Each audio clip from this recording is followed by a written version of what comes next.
Early life से जो एक वो एक्सपीरियंस मिलिਆ to see a very different culture with in Pakistan ਉਹ ਕਾਫੀ ਵੈਲਿਊਏਬਲ ਐਕਸਪੀਰੀਅੰਸ ਸੀ। ਮੇਰੇ ਪੇਰੈਂਟਸ ਬਹੁਤ ਜ਼ਿਆਦਾ ਕੰਸਰਨਡ ਸੀ, ਉਹਨਾਂ ਦਾ ਬਹੁਤ ਫੋਕਸ ਸੀ ਬੱਚਿਆਂ ਦੀ ਐਜੂਕੇਸ਼ਨ ਤੇ, ਔਰ ਬਚਪਨ ਤੋਂ ਹੀ ਸਾਨੂੰ ਇਹ ਮੈਸੇਜ ਬੜਾ ਕਲੀਅਰ ਸੀ ਸਾਰੇ ਸਿਬਲਿੰਗਸ ਨੂੰ ਕਿ ਸਾਰਿਆਂ ਨੇ ਯੂਨੀਵਰਸਿਟੀ ਜਾਣਾ ਹੈ, ਐਜੂਕੇਸ਼ਨ ਤੇ ਬਹੁਤ ਫੋਕਸ ਸੀ। ਫਾਈਨੈਂਸ਼ੀਅਲ ਮੈਨੇਜਮੈਂਟ, ਮਨੀ ਮੈਨੇਜਮੈਂਟ ਹੈ, it is a core life skill.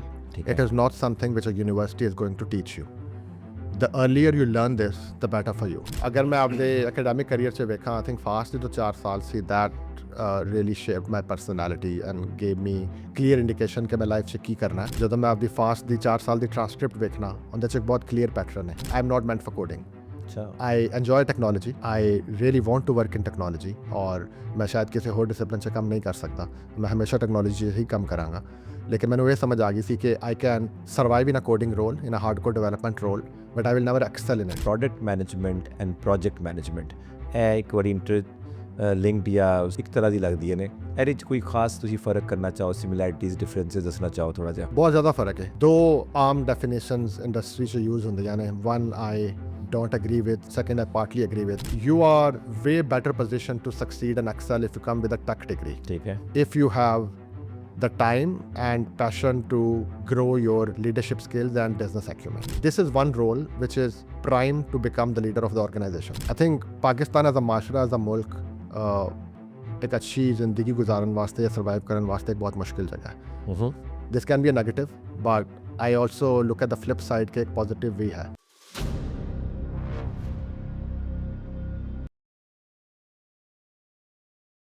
बिस्मिल्लाहिर्रहमानिर्रहीम, अस्सलाम वालेकुम।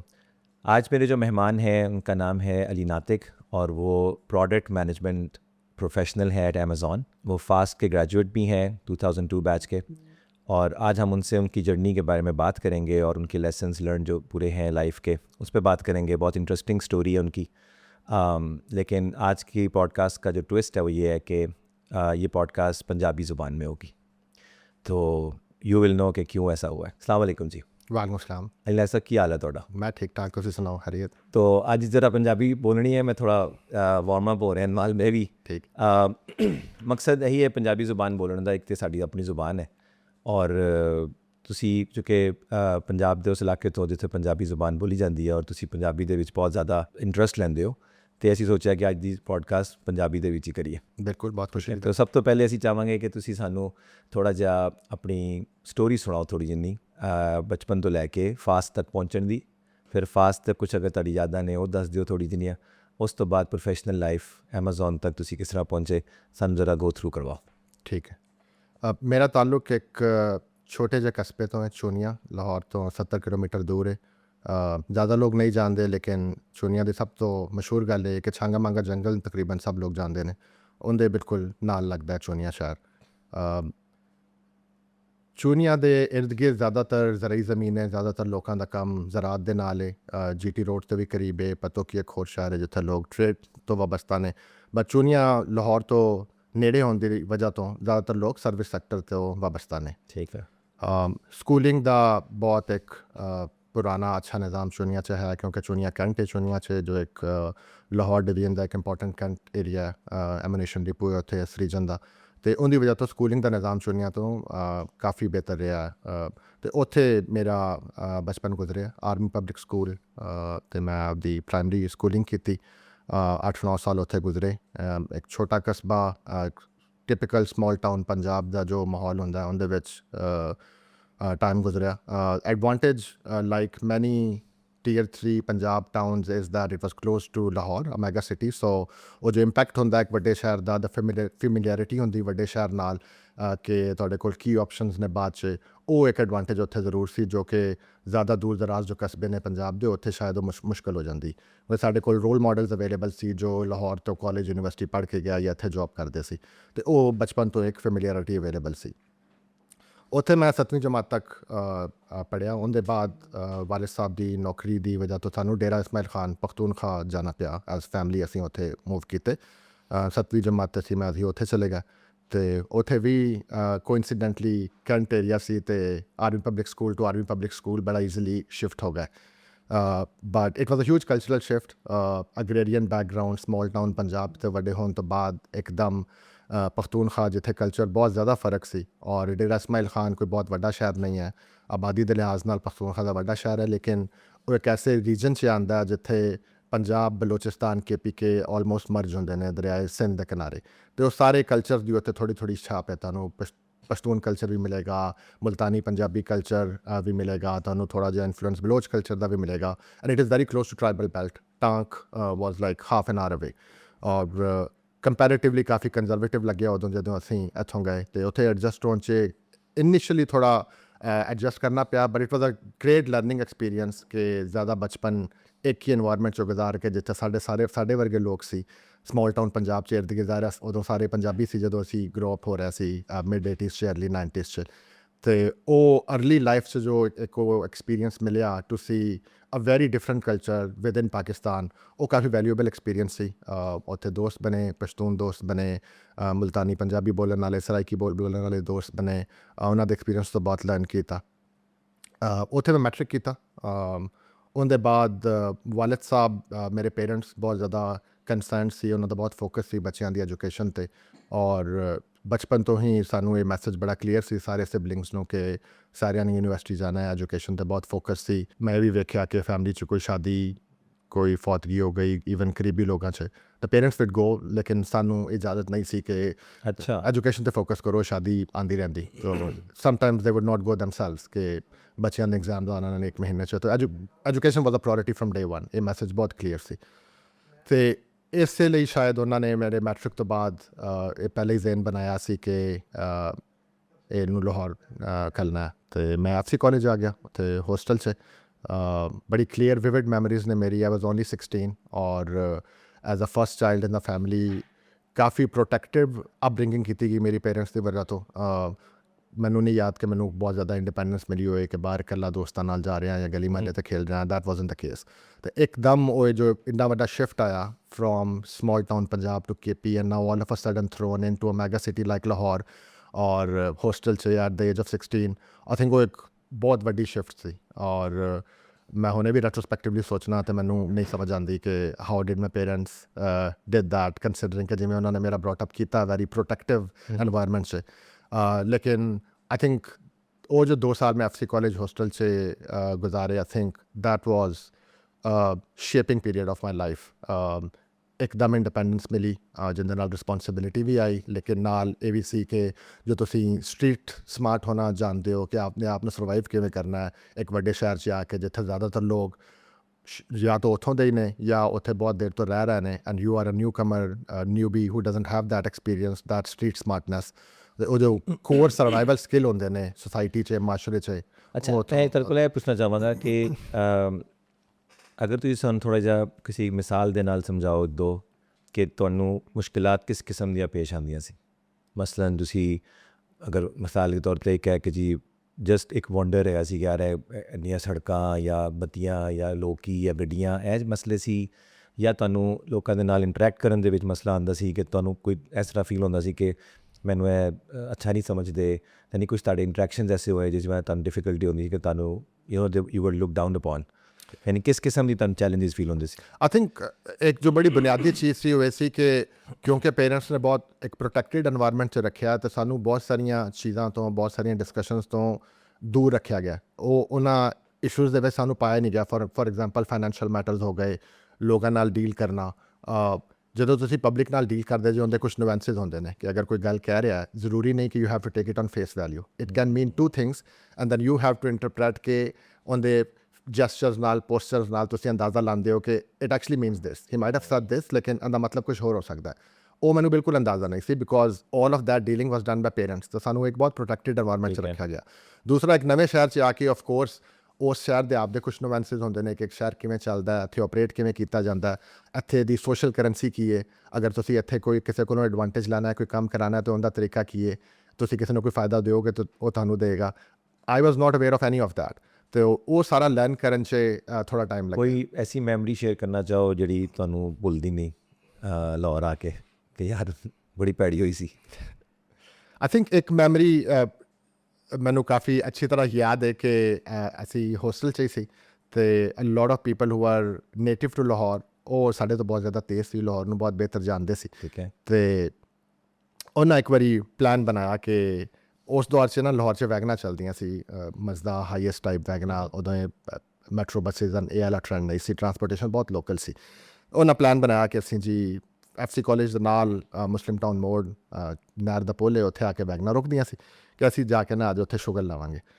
ਉਹ 8-10 ਲੋਕ ਇਕੱਠੇ ਹੋ ਗਏ ਔਰ ਜਾ ਕਰ ਉੱਥੇ ਜੀ ਐਜ਼ ਸਟੂਡੈਂਟ ਖੜੇ ਹੋ ਗਿਆ ਕਿ ਅਸੀਂ ਜੀ ਵੈਗਨ 'ਤੇ ਬਹਿਣਾ। ਅਤੇ ਉਹ ਇੱਕ ਜੁਗਤ ਉਹਨਾਂ ਲਾਣੀ ਸੀ, ਬੇਸਿਕਲੀ ਵੈਗਨ ਵਾਲਿਆਂ ਨੂੰ ਤੰਗ ਕਰਨਾ ਸੀ। ਤਾਂ ਮੈਨੂੰ ਬੜੀ ਵਿਵਿਡ ਮੈਮਰੀ ਹੈ ਕਿ ਇੱਕ ਦੋਸਤ ਨੇ ਇੱਕ ਵੈਗਨ ਨੂੰ ਰੋਕਿਆ ਅਤੇ ਉਹਨੂੰ ਪੁੱਛ ਰਿਹਾ ਇਸ਼ਰੇ ਜਾਓਗੇ? ਉਹਨੇ ਕਿਹਾ ਜਾਵਾਂਗੇ। ਤਾਂ ਜਾਓ ਫਿਰ ਇੱਥੇ ਕੀ ਕਰ ਰਹੇ ਜੇ? ਅਤੇ ਇਸ ਕਿਸਮ ਦੀਆਂ ਹਰਕਤਾਂ ਉਸ ਏਜ 'ਚ ਲਾਈਕ 16-17 ਈਅਰਸ ਆਫ ਏਜ ਕਰਕੇ ਤੇ ਸਭ ਨਹੀਂ ਕੋਈ ਐਸੀ ਮੁਸ਼ਕਿਲ ਜਿਸ ਤਰ੍ਹਾਂ ਬੰਦਾ ਕਹਿੰਦਾ ਨਾ, ਮੈਂ ਇਸ ਤਰ੍ਹਾਂ ਚਾਹ ਰਿਹਾ ਕਿ ਅਗਰ ਕੋਈ ਤੁਹਾਨੂੰ ਵਾਕਿਆ ਯਾਦ ਆਵੇ ਜਿਹਦੇ ਨਾਲ ਤੁਸੀਂ ਕਹੋ ਯਾਰ ਕਿ ਉਸ ਵਕਤ ਮੈਨੂੰ ਮਹਿਸੂਸ ਹੋਇਆ ਕਿ ਮੇਰੇ ਪੇਰੈਂਟਸ ਅਗਰ ਮੈਨੂੰ ਮਿਸਾਲ ਹੈ ਸਾਡੇ ਕੋਲ ਐਕਸਪੋਜਰ ਪਹਿਲੇ ਹੁੰਦਾ ਤੇ ਇਹ ਤਕਲੀਫ ਮੈਨੂੰ ਅੱਜ ਨਾ ਹੁੰਦੀ। I think ਇੱਕ ਐਕਸਪੀਰੀਅੰਸ ਮੇਰਾ ਜੋ FC ਕਾਲਜ ਦੇ in the later part of that 2 years was that ਕਿ ਉਨ ਦਿਨਾਂ 'ਚ ਗਵਰਨਮੈਂਟ ਦੇ ਕਾਲਜ ਜਿੰਨੇ ਵੀ ਸੀ ਉਹਨਾਂ 'ਚ ਜ਼ਿਆਦਾਤਰ ਨਿਜ਼ਾਮ ਇਹ ਚੱਲਦਾ ਸੀ ਕਿ ਤੁਸੀਂ ਹਰ ਕੋਈ ਟਿਊਸ਼ਨ ਪੜ੍ਹਦਾ ਸੀ, ਉੱਥੇ ਕੋਈ ਪੜ੍ਹਾਈ ਵਾਲਾ ਨਿਜ਼ਾਮ ਨਹੀਂ ਸੀ। It was more like environment ਕਿ ਤੁਸੀਂ GC FC ਜਾ ਰਿਹਾ ਜੇ, ਲੇਕਿਨ ਦੇਰ ਵਾਸ ਨੈਵਰ ਐਨ ਅਕੈਡਮੀਆਂ ਦਾ ਦੌਰ ਸੀ। ਅਕੈਡਮੀਆਂ ਦਾ ਦੌਰ ਸੀ ਅਤੇ ਸਭ ਇਹ ਕਰਦੇ ਸੀ, ਕੋਈ ਵੀ ਕਲਾਸਾਂ 'ਚ ਘੱਟ ਵੱਧ ਹੀ ਜਾਂਦਾ ਸੀ। ਅਤੇ ਅਸੀਂ ਵੀ ਹੋਸਟਲ 'ਚ ਸੀ, ਸਾਡਾ ਵੀ ਇਹ ਸੀ ਕਿ ਸ਼ਾਮ ਨੂੰ ਅਕੈਡਮੀ ਜਾਣਾ ਹੈ, ਕਲਾਸ ਕਦੀ ਲਈ ਕਦੀ ਨਾ ਲਈ। ਅਤੇ before the admissions were sent to the board for the second year exams, college ਨੇ ਫੈਸਲਾ ਕੀਤਾ ਕਿ ਜਿੰਦੀ ਵੀ ਅਟੈਂਡੈਂਸ 30% ਤੋਂ ਘੱਟ ਹੈ ਅਸੀਂ ਦਾਖਲਾ ਨਹੀਂ ਕਰ ਰਹੇ। ਔਰ ਉਹਨਾਂ 'ਚ ਮੈਂ ਵੀ ਸ਼ਾਮਿਲ ਸੀ, ਬਹੁਤ ਸਾਰੇ ਲੋਕ ਹੋਰ ਵੀ ਸ਼ਾਮਿਲ ਸੀ। ਐਂਡ ਦੇ kept on putting one notice after another ਕਿ ਤੁਹਾਡਾ ਦਾਖਲਾ ਜੀ ਨਹੀਂ ਜਾ ਰਿਹਾ। ਔਰ ਮੈਂ ਉਸ ਅੰਡਰ ਪ੍ਰੈਸ਼ਰ ਆ ਗਿਆ ਔਰ ਮੈਂ ਫੈਸਲਾ ਕਰ ਲਿਆ ਕਿ ਇਹ ਨਹੀਂ ਹੋਏਗਾ। ਔਰ I decided to migrate to another college back in Chunian ਕਿ ਅਗਰ ਮੇਰਾ ਦਾਖਲਾ ਹੀ ਨਹੀਂ ਕਰਨਗੇ, ਮੈਂ 2 ਸਾਲ FC ਕਾਲਜ 'ਚ ਲਾਏ ਨੇ, ਹੁਣ ਮੈਂ ਪ੍ਰਾਈਵੇਟ ਜਾਵਾਂਗਾ। ਤੋ ਬਜਾਏ ਇਹਦੇ ਕਿ ਮੈਂ ਵੇਟ ਕਰਦਾ, I took the plunge ਕਿ I moved in the last ਘਬਰਾ ਗਿਆ। None of my other friends did. I think ਉਹਨਾਂ ਦਾ ਇੱਕ ਬਿਲੀਫ ਸੀ ਇੱਥੇ ਰਹਿੰਦੇ ਹੋਏ, ਇੱਥੇ ਦਾ ਨਿਜ਼ਾਮ ਜਾਣਦੇ ਹੋਏ, ਇੱਥੇ ਦੇ ਲੋਕਾਂ ਨਾਲ ਉਹ ਜਾਣ ਪਛਾਣ ਕਰਦੇ ਹੋਏ ਕਿ ਸਿਰਫ ਡਰਾ ਰਹੇ ਨੇ, ਐਵੇਂ ਹੋਏਗਾ ਨਹੀਂ, ਐਂਡ 'ਚ ਖਲ ਦੇਣਗੇ। But I didn't do that. Eventually ਉਹਨਾਂ ਸਭ ਦਾ ਦਾਖਤਾ ਖਲਤਾ। ਅਤੇ I think when I look back retrospectively at it, I think that local knowledge of cultural nuance was important. ਮੈਨੂੰ ਲੱਗਦਾ ਕਿ ਇਸ ਤਰ੍ਹਾਂ ਦੇ ਬਹੁਤ ਤੁਹਾਡੇ ਛੋਟੇ ਛੋਟੇ ਮੌਕਿਆਂ ਦੇ ਉੱਤੇ ਤੁਹਾਨੂੰ ਅਹਿਸਾਸਾਤ ਹੋਏ ਹੋਣਗੇ ਕਿ ਕੁਛ ਨਾ ਕੁਛ ਬਿਹਤਰ ਹੋ ਸਕਦਾ ਸੀ। ਜੀ ਅਗਰ ਮੈਂ ਤੁਸੀਂ ਅੱਜ ਉਮੀਦ ਹੈ ਕਿ ਤੁਸੀਂ ਯਾਨੀ ਕਿ ਤੁਸੀਂ ਆਪ ਵੀ ਇਸ ਵਕਤ ਮਤਲਬ ਇੱਕ ਵਾਲਿਦ ਹੋਵੋਗੇ, ਤੁਸੀਂ ਮਤਲਬ ਆਪਣੇ ਆਪ ਬੱਚਿਆਂ ਦੇ ਨਾਲ ਜਦੋਂ ਤੁਸੀਂ ਪੇਰੈਂਟਿੰਗ ਕਰਦੇ ਹੋ ਅੱਜ, ਅਤੇ ਤੁਸੀਂ ਆਪਣੀ ਜਿਹੜੀ ਤੁਹਾਡੀ ਅਪਬ੍ਰਿੰਗਿੰਗ ਸੀ ਉਹਦੇ ਵਿੱਚ ਤੁਹਾਡੇ ਕੋਲ ਪ੍ਰਿੰਸੀਪਲਸ ਹੈ ਨੇ ਜਾਂ ਕੋਈ ਖਾਸ ਐਸੀਆਂ ਗੱਲਾਂ ਨੇ ਜਿਹੜੀ ਤੁਸੀਂ ਜ਼ੇਨ ਤਰਜ ਹੁੰਦੀਆਂ ਨੇ ਕਿ ਯਾਰ ਮੈਂ ਇਹਨਾਂ ਨਾਲ ਇਸ ਤਰ੍ਹਾਂ ਹੋਇਆ ਸੀ ਲੇਕਿਨ ਮੈਂ ਇਸ ਤਰ੍ਹਾਂ ਡਿਫਰੈਂਟ ਕਰਾਂਗਾ। ਯਾਨੀ ਮੈਂ ਸਮਝਦਾ ਕਿ ਸਾਡੇ ਵਾਲਿदैन ਜ਼ਾਰੀ ਗੱਲ ਹੈ ਸਾਰੇ ਹੀ ਅੱਛਾ ਹੀ ਚਾਹੁੰਦੇ ਨੇ, ਬਿਲਕੁਲ, ਲੇਕਿਨ ਉਹਨਾਂ ਦੇ ਜੋ ਉਹਨਾਂ ਦੀ ਲਿਮਿਟੇਸ਼ਨਸ ਹੁੰਦੀਆਂ ਨੇ, ਜੋ ਵੀ ਉਹਨਾਂ ਦੀ ਸਾਈਕੋਲੋਜੀ ਡਿਵੈਲਪ ਹੋਈ ਹੁੰਦੀ ਹੈ ਉਹਦੇ ਮੁਤਾਬਿਕ ਫਿਰ ਉਹ ਅੱਛਾ ਕਰਦੇ ਕਰਦੇ ਬਾਜ਼ੂਕਾਤ ਐਸੀ ਚੀਜ਼ਾਂ ਕਰਦੇ ਨੇ ਜਿਹੜੀ ਅਸੀਂ ਕੰਟੀਨਿਊ ਨਹੀਂ ਕਰਨਾ ਚਾਹੁੰਦੇ ਆਪਣੇ ਬੱਚਿਆਂ ਦੇ ਨਾਲ। ਤੁਹਾਡੇ ਕੋਲ ਐਸੇ ਦੇ ਕੋਈ ਰਿਫਲੈਕਸ਼ਨਸ ਹੈ ਨੇ? ਕਿਉਂਕਿ ਮੈਂ ਸਮਝਦਾ ਕਿ ਇਸ ਵਕਤ ਕਈ ਵਾਲਿदैन ਹੋਣਗੇ ਜਿਹੜੇ ਤੁਹਾਡੇ ਵਾਲਿਦ ਦੀ ਜਗ੍ਹਾ 'ਤੇ ਹੋਣਗੇ, ਹਾਲੇ ਵੀ ਹੋਣਗੇ, ਔਰ ਕਈ ਬੱਚੇ ਹੋਣਗੇ ਜਿਹੜੇ ਤੁਹਾਡੀ ਜਗ੍ਹਾ 'ਤੇ ਵੀ ਹੋਣਗੇ। ਲਿਹਾਜ਼ਾ ਤੁਸੀਂ ਉਹਨਾਂ ਨੂੰ ਮਤਲਬ ਮੈਂ ਉਹਨਾਂ ਦੇ ਬਾਰੇ 'ਚ ਚਾਹ ਰਿਹਾ ਕਿ ਤੁਸੀਂ ਜ਼ਰਾ ਗੱਲ ਕਰੋ ਕਿ ਉਹ ਕਿਹੜੇ ਪੁਆਇੰਟਸ ਨੇ ਜਿਹੜੇ ਤੁਹਾਡੇ ਜ਼ਿਹਨ 'ਚ ਆਉਂਦੇ ਨੇ ਕਿ ਤੁਸੀਂ ਆਪ ਆਪਣੇ ਬੱਚਿਆਂ ਦੇ ਨਾਲ ਉਹ ਨਹੀਂ ਕਰਨਾ ਚਾਹੁੰਦੇ ਜੋ ਤੁਹਾਡੇ ਨਾਲ ਹੋਏ, ਚਾਹੇ ਉਹ ਅਨਇੰਟੈਂਸ਼ਨਲੀ, ਲੇਕਿਨ you don't want to continue and pass it on to the next generation. ਜੀ, ਆਈ ਥਿੰਕ ਇੱਕ ਮੇਰੀ ਬਹੁਤ clear learning and before the time I started earning myself, ਉਹ ਜੋ ਸਾਰਾ ਟਾਈਮ ਸੀ ਸਕੂਲ ਦਾ, ਕਾਲਜ ਦਾ ਔਰ ਪ੍ਰੀ ਯੂਨੀਵਰਸਿਟੀ ਜੋ ਟਾਈਮ ਸੀ, ਪਹਿਲੇ 16-18 ਸਾਲ, ਜਦੋਂ ਮੈਂ ਰੈਟਰੋਸਪੈਕਟਿਵਲੀ ਵੇਖਣਾ ਹੁੰਦੀ, ਇੱਕ ਬੜੀ ਕੀ ਮੈਮਰੀ ਜੋ ਮੇਰੇ ਜ਼ਿਹਨ 'ਚ ਹੈ ਉਹ ਹੈ ਕਿ ਮੇਰੇ ਪੇਰੈਂਟਸ ਨੇ ਮੈਨੂੰ ਫਾਈਨੈਂਸ਼ੀਅਲ ਮੈਨੇਜਮੈਂਟ, ਮਨੀ ਮੈਨੇਜਮੈਂਟ ਤੋਂ ਔਨ ਪਰਪਸ ਦੂਰ ਰੱਖਿਆ। ਸਾਡੇ ਸਾਰੇ ਸਿਬਲਿੰਗਸ ਨੇ ਇੰਕਲੂਡਿੰਗ ਮੀ ਬੀਇੰਗ ਦ ਐਲਡੈਸਟ, ਕਦੀ ਵੀ ਅੰਦਾਜ਼ਾ ਨਹੀਂ ਸੀ ਕਿ ਘਰ 'ਚ ਫਾਈਨੈਂਸ਼ੀਅਲ ਹਾਲਾਤ ਕੀ ਨੇ। ਅਗਰ ਮੈਨੂੰ ਕਿਸੇ ਚੀਜ਼ ਦੀ ਜ਼ਰੂਰਤ ਹੈ they would always somehow get it, irrespective of ਕਿ ਉਹ ਆਪ ਕੁਰਬਾਨੀ ਦੇ ਰਹੇ ਨੇ ਜਾਂ ਕਿਵੇਂ ਮੈਨੇਜ ਕਰ ਰਹੇ ਨੇ। ਕਾਲਜ ਦੇ ਟਾਈਮ 'ਤੇ ਵੀ ਮੈਂ ਹੋਸਟਲ ਰਿਹਾ, it was an expensive deal for a lower middle class family, but ਉਹਨਾਂ ਨੇ ਔਨ ਪਰਪਸ ਇਹ ਸਾਰੀ ਇਨਫੋਰਮੇਸ਼ਨ ਮੇਰੇ ਤੋਂ ਹਾਈਡ ਕੀਤੀ।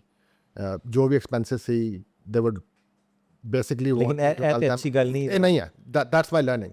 ਆਈ ਥਿੰਕ ਪੇਰੈਂਟਸ ਅੱਛੀ ਗੱਲ ਨਹੀਂ ਕਿ ਬੱਚੇ ਨੂੰ ਪਰੇਸ਼ਾਨ ਨਾ ਹੋਵੇ ਤਾਂ ਕਿ ਉਹ ਆਪਣਾ ਫੋਕਸ ਰੱਖੇ ਪੜ੍ਹਾਈ ਦੇ ਉੱਤੇ। ਤੁਸੀਂ ਤੁਹਾਨੂੰ ਅਗਰ ਕਹਿਣਗੇ ਤੂੰ ਬੇਟਾ, ਕਿਉਂਕਿ ਇਸ ਤਰ੍ਹਾਂ ਦੀ ਬਹੁਤ ਫੈਮਲੀਆਂ ਨੇ ਜਿਨ੍ਹਾਂ ਦੇ ਮਾਂ ਬਾਪ ਉਹਨਾਂ ਨੂੰ ਕਹਿੰਦੇ ਭਾਈ ਪੈਸੇ ਕੋਈ ਨਹੀਂ ਹੈਗੇ, ਫਿਰ ਉਹ ਵਿਚਾਰੇ ਆਪਣੀ ਨੌਕਰੀਆਂ ਕਰਦੇ ਨੇ, ਕੁਛ ਕਰਦੇ ਨੇ, ਪੜ੍ਹਾਈ ਡਿਸਟਰੈਕਟ ਹੋ ਜਾਂਦੀ ਹੈ। ਤੁਸੀਂ ਹੁਣ ਉਸ ਕਿਸ ਤਰ੍ਹਾਂ ਤੁਸੀਂ ਵੇਖਦੇ ਹੋ? ਮੈਂ ਉਹਨੂੰ ਇਸ ਤਰ੍ਹਾਂ ਵੇਖਣਾ ਕਿ ਜੋ ਫਾਈਨੈਂਸ਼ੀਅਲ ਮੈਨੇਜਮੈਂਟ ਮਨੀ ਮੈਨੇਜਮੈਂਟ ਹੈ, it is a core life skill. It is not something which a university is going to teach you. The earlier you learn this the better for you. ਮੈਂ ਇਹ ਚੀਜ਼ ਉਦੋਂ learn ਕੀਤੀ ਜਦੋਂ ਮੇਰੇ ਸਿਰ ਤੇ ਪਈ। ਈਵਨ ਨੌਕਰੀ ਸ਼ੁਰੂ ਕਰਨ ਤੋਂ ਬਾਅਦ ਵੀ ਮੈਨੂੰ ਕਈ ਸਾਲ ਇਹ ਰੀਅਲਾਈਜੇਸ਼ਨ ਹੀ ਨਹੀਂ ਸੀ ਕਿ ਪੈਸੇ ਆ ਰਹੇ ਨੇ, ਇਹਨਾਂ ਨੂੰ ਮੈਨੇਜ ਕਿਵੇਂ ਕਰਨਾ। ਓਵਰ ਦ ਈਅਰਸ ਬੱਚੇ ਹੋਏ, ਫੈਮਿਲੀ ਹੋਈ, ਮੈਨੇਜ ਕਰਨਾ ਪਿਆ, ਅਤੇ ਉਦੋਂ ਲਰਨ ਕੀਤਾ। But it is a core life skill ਕਿ ਤੁਹਾਡੇ ਕੋਲ ਐਕਸ ਅਮਾਊਂਟ ਆਫ ਮਨੀ ਹੈ, ਤੁਸੀਂ ਉਹਨੂੰ ਮੈਨੇਜ ਕਿਵੇਂ ਕਰਨਾ। ਠੀਕ ਹੈ। ਆਈ ਥਿੰਕ ਕਿ ਇੱਕ ਬਹੁਤ ਲੰਮੇ ਅਰਸੇ ਤੱਕ ਇਹ ਜੋ ਵਿਦਹੋਲਡ ਕੀਤੀ ਗਈ ਮੇਰੇ ਤੋਂ ਇਨਫੋਰਮੇਸ਼ਨ, ਆਈ ਥਿੰਕ ਉਹਦੇ 'ਚ ਤੁਸੀਂ ਸਪਲਰਜ ਕਰਦੇ ਹੋ, ਉਹਦੇ 'ਚ ਤੁਹਾਨੂੰ ਉਹ ਕੋਰ ਡਿਸਿਪਲਿਨ ਹੁੰਦਾ ਪੈਸੇ ਨੂੰ ਮੈਨੇਜ ਕਰਨ ਦਾ, ਜਾਂ ਪੈਸੇ ਦੀ ਵੈਲਿਊ ਕੀ, ਉਹਨੂੰ ਐਪਰੀਸ਼ੀਏਟ ਕਿਵੇਂ ਕਰਨਾ। ਆਈ ਥਿੰਕ ਉਹ ਮਿਸਿੰਗ ਹੁੰਦੀ ਹੈ। ਕੋਈ ਐਸਾ ਇੰਸੀਡੈਂਟ ਤੁਸੀਂ ਦੱਸ ਸਕਦੇ ਹੋ ਜਿਹਦੇ 'ਚ ਤੁਸੀਂ ਇਹ ਚੀਜ਼ ਨੂੰ ਡਿਫਰੈਂਟ ਤਰੀਕੇ ਨਾਲ ਆਪਣੇ ਬੱਚਿਆਂ ਦੇ ਨਾਲ, ਮਤਲਬ ਮੇਰਾ ਬੱਚਾ ਹੈ ਜੀ, ਕੋਈ ਤੁਹਾਡੇ ਮਾਸ਼ਾਅੱਲਾ ਕਿੰਨੇ ਬੱਚੇ ਨੇ ਤੁਹਾਡੇ? ਮੈਂ 3 ਬੱਚੇ ਨੇ। ਅਤੇ ਵੱਡਾ ਬੱਚਾ ਜਿਹੜਾ ਤੁਹਾਡਾ ਉਹ 10 ਸਾਲ ਦਾ। 10 ਸਾਲ ਦਾ। ਹੁਣ ਉਹਦੇ ਨਾਲ ਕੋਈ ਤੁਹਾਡਾ ਐਸੀ ਇੰਟਰੈਕਸ਼ਨ ਜੋ ਤੁਸੀਂ, ਜਾਂ ਹਾਲੇ ਤੁਸੀਂ ਸਮਝਦੇ ਹਾਲੇ ਛੋਟਾ ਹੈ, ਥੋੜ੍ਹਾ ਵੱਡਾ ਹੋਏਗਾ, ਅਤੇ ਉਹਦੇ ਨਾਲ ਫਿਰ ਮੈਂ ਇਸ ਤਰੀਕੇ ਦੇ ਨਾਲ, ਯਾਨੀ ਪਾਕਟ ਮਨੀ ਦਿਆਂਗਾ, ਉਹਨੂੰ ਮੈਂ ਕਹਾਂਗਾ ਵੀ ਇਹ ਚੀਜ਼ ਤੂੰ ਕਰ ਸਕਦਾ। ਕੋਈ ਤੁਹਾਡੇ ਜ਼ਿਹਨ 'ਚ ਪਲਾਨ ਹੈਗਾ ਇਹੋ ਜਿਹਾ ਜਿਹੜਾ ਤੁਸੀਂ ਸਮਝਦੇ ਹੋ ਜਿਹੜਾ ਉਹਨੂੰ ਹੈਲਪ ਕਰੇਗਾ ਫਾਈਨੈਂਸ਼ੀਅਲ ਪਲੈਨਿੰਗ ਦੇ ਵਿੱਚ? ਮੈਂ ਸਾਰੇ ਬੱਚਿਆਂ ਨਾਲ, ਸਭ ਤੋਂ ਛੋਟੀ ਜੋ ਮੇਰੀ ਬੱਚੀ ਹੈ ਉਹ 5 ਸਾਲ ਦੀ ਹੈ, ਲੇਕਿਨ ਉਹਨਾਂ ਤਿੰਨਾਂ ਦੇ ਨਾਲ ਜੋ ਫਾਈਨੈਂਸ਼ੀਅਲ ਲਿਟਰੇਸੀ ਹੈ ਉਹਦੇ 'ਤੇ ਮੈਂ ਬਹੁਤ अर्ਲੀ ਡੇਜ਼ ਤੋਂ ਕੰਮ ਕਰ ਰਿਹਾ ਕਿ ਇਹਨਾਂ ਨੂੰ ਪਤਾ ਹੋਏ ਕਿ ਪੈਸੇ ਦੀ, ਫਾਈਨੈਂਸ ਦੀ ਇੰਪੋਰਟੈਂਸ ਕੀ ਹੈ, how it is earned and how to spend it, and even if you have money doesn't mean you can buy everything with it. ਉਹ ਜੋ ਡਿਸਿਪਲਿਨ ਹੈ ਉਹ ਬਹੁਤ ਜ਼ਰੂਰੀ ਹੈ ਮੇਰੀ ਨਜ਼ਰ 'ਚ। ਰਿਵਾਰਡ ਬੇਸਡ ਡਿਸਿਪਲਿਨ ਮੈਂ ਘਰ 'ਚ ਮੇਨਟੇਨ ਕਰਨਾ ਬੱਚਿਆਂ ਨਾਲ, ਕਿ ਜ਼ਰੂਰੀ ਨਹੀਂ ਕਿ ਅਗਰ ਅਸੀਂ ਕਿਸੇ ਦੁਕਾਨ 'ਤੇ ਗਏ ਹਾਂ ਅਤੇ ਉੱਥੇ 10 ਖਿਲੌਣੇ ਪਏ ਨੇ, even if I can afford it, they can just get it. So one, use rewards, and second, they need to get the message that even if I have the money, they will not get it just because we can do it. ਕਿਉਂਕਿ ਜੋ ਇੱਕ appreciation ਹੈ life 'ਚ ਚੀਜ਼ਾਂ ਦੀ availability ਦੀ, ਉਹ ਬਹੁਤ ਜ਼ਰੂਰੀ ਹੈ। ਠੀਕ ਹੈ। ਅੱਛਾ, ਫਿਰ ਤੁਸੀਂ ਫਾਸਟ ਦੇ ਵਿੱਚ ਚੂਜ਼ ਕੀਤਾ, ਕੰਪਿਊਟਰ ਸਾਇੰਸ ਚੂਜ਼ ਕੀਤਾ, ਇਹਦੇ ਪਿੱਛੇ ਕੀ ਵਜ੍ਹਾ ਸੀ, ਕਿਸ ਤਰ੍ਹਾਂ ਬਣਿਆ? ਆਈ ਥਿੰਕ ਇਹਦੇ ਵਿੱਚ ਵੀ ਪਾਰਟਲੀ ਮੇਰੇ ਪੇਰੈਂਟਸ ਦਾ ਰੋਲ ਹੈ ਕਿ ਮੇਰੇ ਕੋਲ ਇੱਕ 486 computer the availability C from 1997। ਅੱਛਾ। Very early days. I don't think my parents new anything about computer. ਇਹ ਕੋਈ ਬੜਾ ਸੋਚਿਆ ਸਮਝਿਆ ਡਿਸੀਜਨ ਨਹੀਂ ਸੀ ਕਿ ਅਸੀਂ ਇਹਨੂੰ ਕੰਪਿਊਟਰ ਦੇ ਰਹੇ ਹਾਂ, this is up and coming, like ਅੱਜ ਕੱਲ੍ਹ ਜੋ AI ਦਾ ਹੋ ਰਿਹਾ ਅਤੇ ਪੇਰੈਂਟਸ ਆਪਦੇ ਬੱਚਿਆਂ ਨੂੰ AI ਸਿਖਾ ਰਹੇ ਨੇ। ਐਸਾ ਕੁਛ ਨਹੀਂ ਸੀ। ਆਈ ਥਿੰਕ ਮੇਰੇ ਵਾਲਦ ਸਾਹਿਬ ਇੱਕ ਇਰੀਗੇਸ਼ਨ ਪ੍ਰੋਜੈਕਟ 'ਤੇ ਕੰਮ ਕਰਦੇ ਸੀ, ਉਹਨਾਂ ਦਫ਼ਤਰ 'ਚ ਵੇਖੇ ਕਿ ਕੰਪਿਊਟਰ ਆ ਰਹੇ ਨੇ ਵਰਡ ਪ੍ਰੋਸੈਸਿੰਗ ਵਾਸਤੇ, ਅਤੇ ਉਹਨਾਂ ਨੂੰ ਲੱਗਿਆ ਕਿ this could be something of the future, ਅਤੇ ਉਹਨਾਂ ਨੇ ਮਾਰਕੀਟ 'ਚ ਜਾ ਕੇ ਇੱਕ 486 ਪੁਰਾਣਾ ਕੰਪਿਊਟਰ ਐਕਵਾਇਰ ਕਰਕੇ ਮੈਨੂੰ ਦੇ ਦਿੱਤਾ। He knew nothing about it, ਮੈਨੂੰ ਵੀ ਕੁਛ ਨਹੀਂ ਪਤਾ ਸੀ। My earliest memories are playing prince of Persia and arcade games on it. ਔਰ ਮੈਟ੍ਰਿਕ ਤੱਕ ਜੋ ਮੇਰੀ ਬਿਗੇਸਟ ਅਚੀਵਮੈਂਟ ਸੀ ਕੰਪਿਊਟਰਸ ਨਾਲ, ਉਹ ਇਹ ਸੀ ਕਿ ਮੈਂ ਆਪ ਵਿੰਡੋ ਇੰਸਟਾਲ ਕਰ ਲੈਂਦਾ ਸੀ, ਕੰਪਿਊਟਰ ਫਾਰਮੈਟ ਕਰ ਲੈਂਦਾ ਸੀ। ਔਰ ਇੱਕ ਸੋਸ਼ਲ ਕਰੰਸੀ ਸੀ ਸਕੂਲ 'ਚ, ਉਦੋਂ ਜਦੋਂ ਮੈਂ ਆਰਮੀ ਪਬਲਿਕ ਸਕੂਲ 'ਚ ਸੀ। One, having a computer itself was social currency, ਜ਼ਿਆਦਾਤਰ ਲੋਕਾਂ ਨੂੰ ਇਹਦੀ ਵਿਜ਼ਿਬਿਲਿਟੀ ਨਹੀਂ ਸੀ। ਔਰ ਹੋਣ ਦੇ ਬਾਅਦ ਉਹਨੂੰ ਮੈਨੇਜ ਕਰਨਾ, basic hardware function, graphic card install ਕਰ ਲੈਣਾ, ਕੰਪੋਨੈਂਟ ਕਰ ਲੈਣਾ, ਹਾਂ, ਵਰਕਡ ਆਊਟ ਥਰੂ ਮੈਨੂਅਲਸ। ਉਦੋਂ ਡਾਇਲ ਅਪ ਇੰਟਰਨੈਟ ਹੁੰਦਾ ਸੀ, ਕੁਛ ਥੋੜ੍ਹਾ ਬਹੁਤ ਉੱਥੋਂ ਸਿੱਖਿਆ। ਲੇਕਿਨ ਆਈ ਥਿੰਕ ਉਦੋਂ ਇੱਕ ਕਿਊਰੀਆਸਿਟੀ ਡਿਵੈਲਪ ਹੋਈ ਕਿ this is an up and coming thing and I might B interested in it. ਅਤੇ ਇਤਫਾਕਨ ਸਕੂਲ ਨੇ ਕੰਪਿਊਟਰ ਸਾਇੰਸ ਆਫਰ ਕੀਤੀ ਮੈਟ੍ਰਿਕ 'ਚ, ਅਤੇ ਆਈ ਆਪਟਡ for that instead of biology. ਉਦੋਂ ਹਾਂਜੀ, it was 98 to 2000 when I did Army Public Schools 'ਚ। I think federal board, I think they have been doing it for very early days. ਅਤੇ I think ਉਹ ਜੋ ਮੈਂ computer science ਪੜ੍ਹੀ matric 'ਚ, I think ਉੱਥੇ ਮੈਂ almost ਜ਼ਿਹਨ ਬਣਾ ਲਿਆ ਸੀ ਕਿ this is what I want to do. I found it very interesting. I think ਜੋ ਕਨਸੈਪਚੁਅਲ ਚੀਜ਼ਾਂ ਸੀ, ਜਿੱਥੇ ਤੁਸੀਂ ਆਈਡੀਏਸ਼ਨ ਕਰ ਸਕਦੇ ਜੇ, ਜਿੱਥੇ ਤੁਹਾਨੂੰ ਲੌਜਿਕ ਯੂਜ਼ ਕਰਨੀ, ਉਹ ਮੈਨੂੰ ਉਦੋਂ ਅੰਦਾਜ਼ਾ ਹੋਣਾ ਸ਼ੁਰੂ ਹੋ ਗਿਆ ਕਿ ਆਈ ਇੰਜੋਏ ਡੂਇੰਗ ਦੈਟ। ਠੀਕ ਹੈ। ਉਹ ਜੋ ਬੇਸਿਕ ਪ੍ਰੋਗਰਾਮਿੰਗ ਸੀ, ਕੋਈ ਰੌਕਟ ਸਾਇੰਸ ਨਹੀਂ ਸੀ ਉਦੋਂ, ਲੇਕਿਨ I really enjoy doing it. ਅਤੇ ਉਦੋਂ ਮੈਨੂੰ ਕੁਛ ਪਤਾ ਨਹੀਂ ਸੀ ਕਿ ਅਗਰ ਕੰਪਿਊਟਰ ਸਾਇੰਸ ਪੜ੍ਹਨਾ ਹੈ ਤਾਂ ਕਿੱਥੇ ਜਾਣਾ ਹੈ ਜਾਂ ਕੀ ਕਰਨਾ ਹੈ। ਲੇਕਿਨ ਲਾਹੌਰ ਆ ਗਏ, ਕਾਲਜ ਆ ਗਏ, ਅਤੇ ਉਹਦੇ ਬਾਅਦ ਲਾਹੌਰ ਆ ਕੇ ਪਤਾ ਚੱਲਿਆ ਕਿ ਫਾਸਟ ਵੀ ਕੋਈ ਚੀਜ਼ ਹੈ। ਵਰਨਾ ਉਹਦੇ ਤੋਂ ਪਹਿਲੇ ਪੇਰੈਂਟਸ ਦੇ, ਫੈਮਿਲੀ ਦੇ, ਹਰ ਕਿਸੇ ਦੇ ਜ਼ਿਹਨ 'ਚ ਇਹੀ ਸੀ ਕਿ ਜੀ UET ਹੁੰਦੀ, ਇੰਜੀਨੀਅਰਿੰਗ ਕਰਨ ਲੋਕ ਉੱਥੇ ਜਾਂਦੇ ਨੇ। ਤੋ ਲੇਕਿਨ ਮੈਨੂੰ ਮੈਟ੍ਰਿਕ 'ਚੋਂ ਹੀ ਅੰਦਾਜ਼ਾ ਸੀ ਕਿ chemistry is not something I enjoy, biology is not something I enjoy. जो core maths discipline C, maths, physics, computer science, that's what I enjoyed. तो एक natural जो shift बनता ਸੀ कि ਇਹਦੇ ਤੋਂ ਨਜ਼ਦੀਕ ਤਰੀਨ ਜਾਂ ਕੰਪਿਊਟਰ ਸਾਇੰਸ ਹੈ ਜਾਂ ਤੁਸੀਂ ਇਲੈਕਟ੍ਰੀਕਲ ਇੰਜੀਨੀਅਰਿੰਗ ਕਰ ਲਓ। ਅਤੇ ਇੰਨਾ ਲਾਈਕ ਮੈਂ ਸੀ ਨਹੀਂ ਕਿ ਮੈਂ UET ਇਲੈਕਟ੍ਰੀਕਲ ਇੰਜੀਨੀਅਰਿੰਗ ਕਰਦਾ, that's like top of the range. ਅਤੇ ਫਾਸਟ ਦਾ ਉਦੋਂ ਪਤਾ ਚੱਲਿਆ, ਅਤੇ ਕਿਸੇ ਨੇ ਇੰਟਰੋਡਿਊਸ ਕਰਾਇਆ ਜੀ ਕਿ it doesn't matter how much marks you have in FSC, you need to nail the entry test. ਤੇ ਫਿਰ ਇਹ ਅਕੈਡਮੀ ਵਾਲਾ ਕਲਚਰ ਲਾਹੌਰ ਦਾ ਪਤਾ ਚੱਲਿਆ ਕਿ ਜੀ Tips ਚਲੇ ਗਏ ਫਿਰ ਟਿਪਸ ਚਲੇ ਗਏ ਉੱਥੇ ਤੇ ਆਈ ਥਿੰਕ ਉਹ ਜੋ ਐਂਟਰੀ ਟੈਸਟ ਵਾਲਾ ਮਾਡਲ ਸੀ ਮੈਂ 6-7 ਯੂਨੀਵਰਸਿਟੀਜ਼ ਦੇ ਐਂਟਰੀ ਟੈਸਟ ਦਿੱਤੇ ਨਸਟ ਫਾਸਟ GIK ਪਰ ਆਈ ਵਰਕਡ ਆਊਟ ਕਿ ਜਿਸ university the model more heavily leaned towards entry tests C I really did well on those. I don't know what's the reason लेकिन अगर मैं retrospectively ਵੇਖਾਂ तो जो stat based model ਹੁੰਦਾ ਜਿੰਦੇ ਤੁਸੀਂ IQ based maths ਜਾਂ problem solving ਕਰਨੀ I was probably good at it. Not like I did a great deal of preparation ਜੋ ਵੀ ਮਾਡਲ ਅਕੈਡਮੀ 'ਚ ਹੋ ਰਿਹਾ ਸੀ ਉਹੀ ਕੀਤਾ ਸੀ ਮੈਂ ਕੋਈ ਐਸਾ ਨਹੀਂ ਸੀ ਕਿ ਮੈਂ ਨਹੀਂ ਬੜੀ ਤਿਆਰੀ ਕਰਾਤੀ ਸੀ ਕਿਪਸ ਵਾਲੇ ਹਾਂ ਤਿਆਰੀ ਅੱਛੀ ਕਰਾਈ ਉਹਨਾਂ ਨੇ ਇੱਕ ਮੈਂ ਉੱਥੇ ਹੀ ਪੜ੍ਹ ਕੇ ਗਿਆ ਸੀ ਅੱਛਾ ਹਾਂ ਇੱਕ ਨਾ ਮੈਥਡ ਆਈ ਥਿੰਕ ਉਹਨਾਂ ਏਸ ਕਰ ਲਿਆ ਸੀ ਕਿ ਇਹ ਤਰੀਕਾ ਤੇ ਉਹਦੇ ਤੇ ਹੀ ਉਹ ਤਿਆਰੀ ਕੀਤੀ ਤੇ ਟੈਸਟ ਦੇ ਕੇ ਮੈਨੂੰ ਯਾਦ ਹੈ ਹਾਕੀ ਸਟੇਡੀਅਮ ਸਾਡਾ ਟੈਸਟ ਹੋਇਆ ਆਈ ਥਿੰਕ ਇਟ ਵਾਸ ਜੂਨ ਔਰ ਮਈ ਤੇ ਪਹਿਲੇ ਤਾਂ ਜਦੋਂ ਹਾਕੀ ਸਟੇਡੀਅਮ ਗਏ ਤੇ ਆਈ ਥਿੰਕ 20-22 ਹਜ਼ਾਰ ਉੱਥੇ ਬੰਦਾ ਬੈਠਾ ਸੀ ਤੇ ਕਹਿੰਦੇ ਜੀ 180 ਸੀਟਾਂ ਮੈਂ ਗਈ ਇਹ ਤਾਂ ਨਾ ਵਾਲੀ ਗੱਲ ਹੀ ਹੈ ਮਤਲਬ ਇਟਸ ਲਾਈਕ 1% ਤੇ ਟੈਸਟ ਦੇ ਕੇ ਵਾਪਸ ਚੁਣੀਆਂ ਚਲੇ ਗਏ ਤੁਹਾਡੇ ਐਂਟਰੀ ਟੈਸਟ ਦੀ ਤਲਾਵਤ ਮੇਰੀ ਹੋਈ ਸੀ ਓ ਅੱਛਾ ਤੁਸੀਂ 1 ਸਾਲ ਸੀਨੀਅਰ ਸੀ ਅੱਛਾ ਠੀਕ ਅੱਛਾ ਤੇ ਫਾਸਟ ਵਿੱਚ ਫਿਰ ਤੁਸੀਂ ਕੈਸਾ ਗੁਜ਼ਰੇ 4 ਸਾਲ ਫਾਸਟ ਤਾਂ ਬਹੁਤ ਅੱਛਾ ਜਿਹੜੇ ਐਕਸਪੀਰੀਅੰਸ ਫਾਸਟ ਦੇ ਉਹ ਪਟਖੇ ਮਾਰਨੇ ਸੀ ਉਹ ਵੀ ਖਾਦੇ ਤੁਸੀਂ ਬਹੁਤ ਜ਼ਿਆਦਾ ਆਈ ਥਿੰਕ ਅਗਰ ਮੈਂ ਆਪਣੇ ਅਕੈਡੈਮਿਕ ਕਰੀਅਰ 'ਚ ਵੇਖਾਂ ਆਈ ਥਿੰਕ ਫਾਸਟ ਦੇ ਜੋ 4 ਸਾਲ ਸੀ that really shaped my personality and gave me clear indication ਕਿ ਮੈਂ ਲਾਈਫ 'ਚ ਕੀ ਕਰਨਾ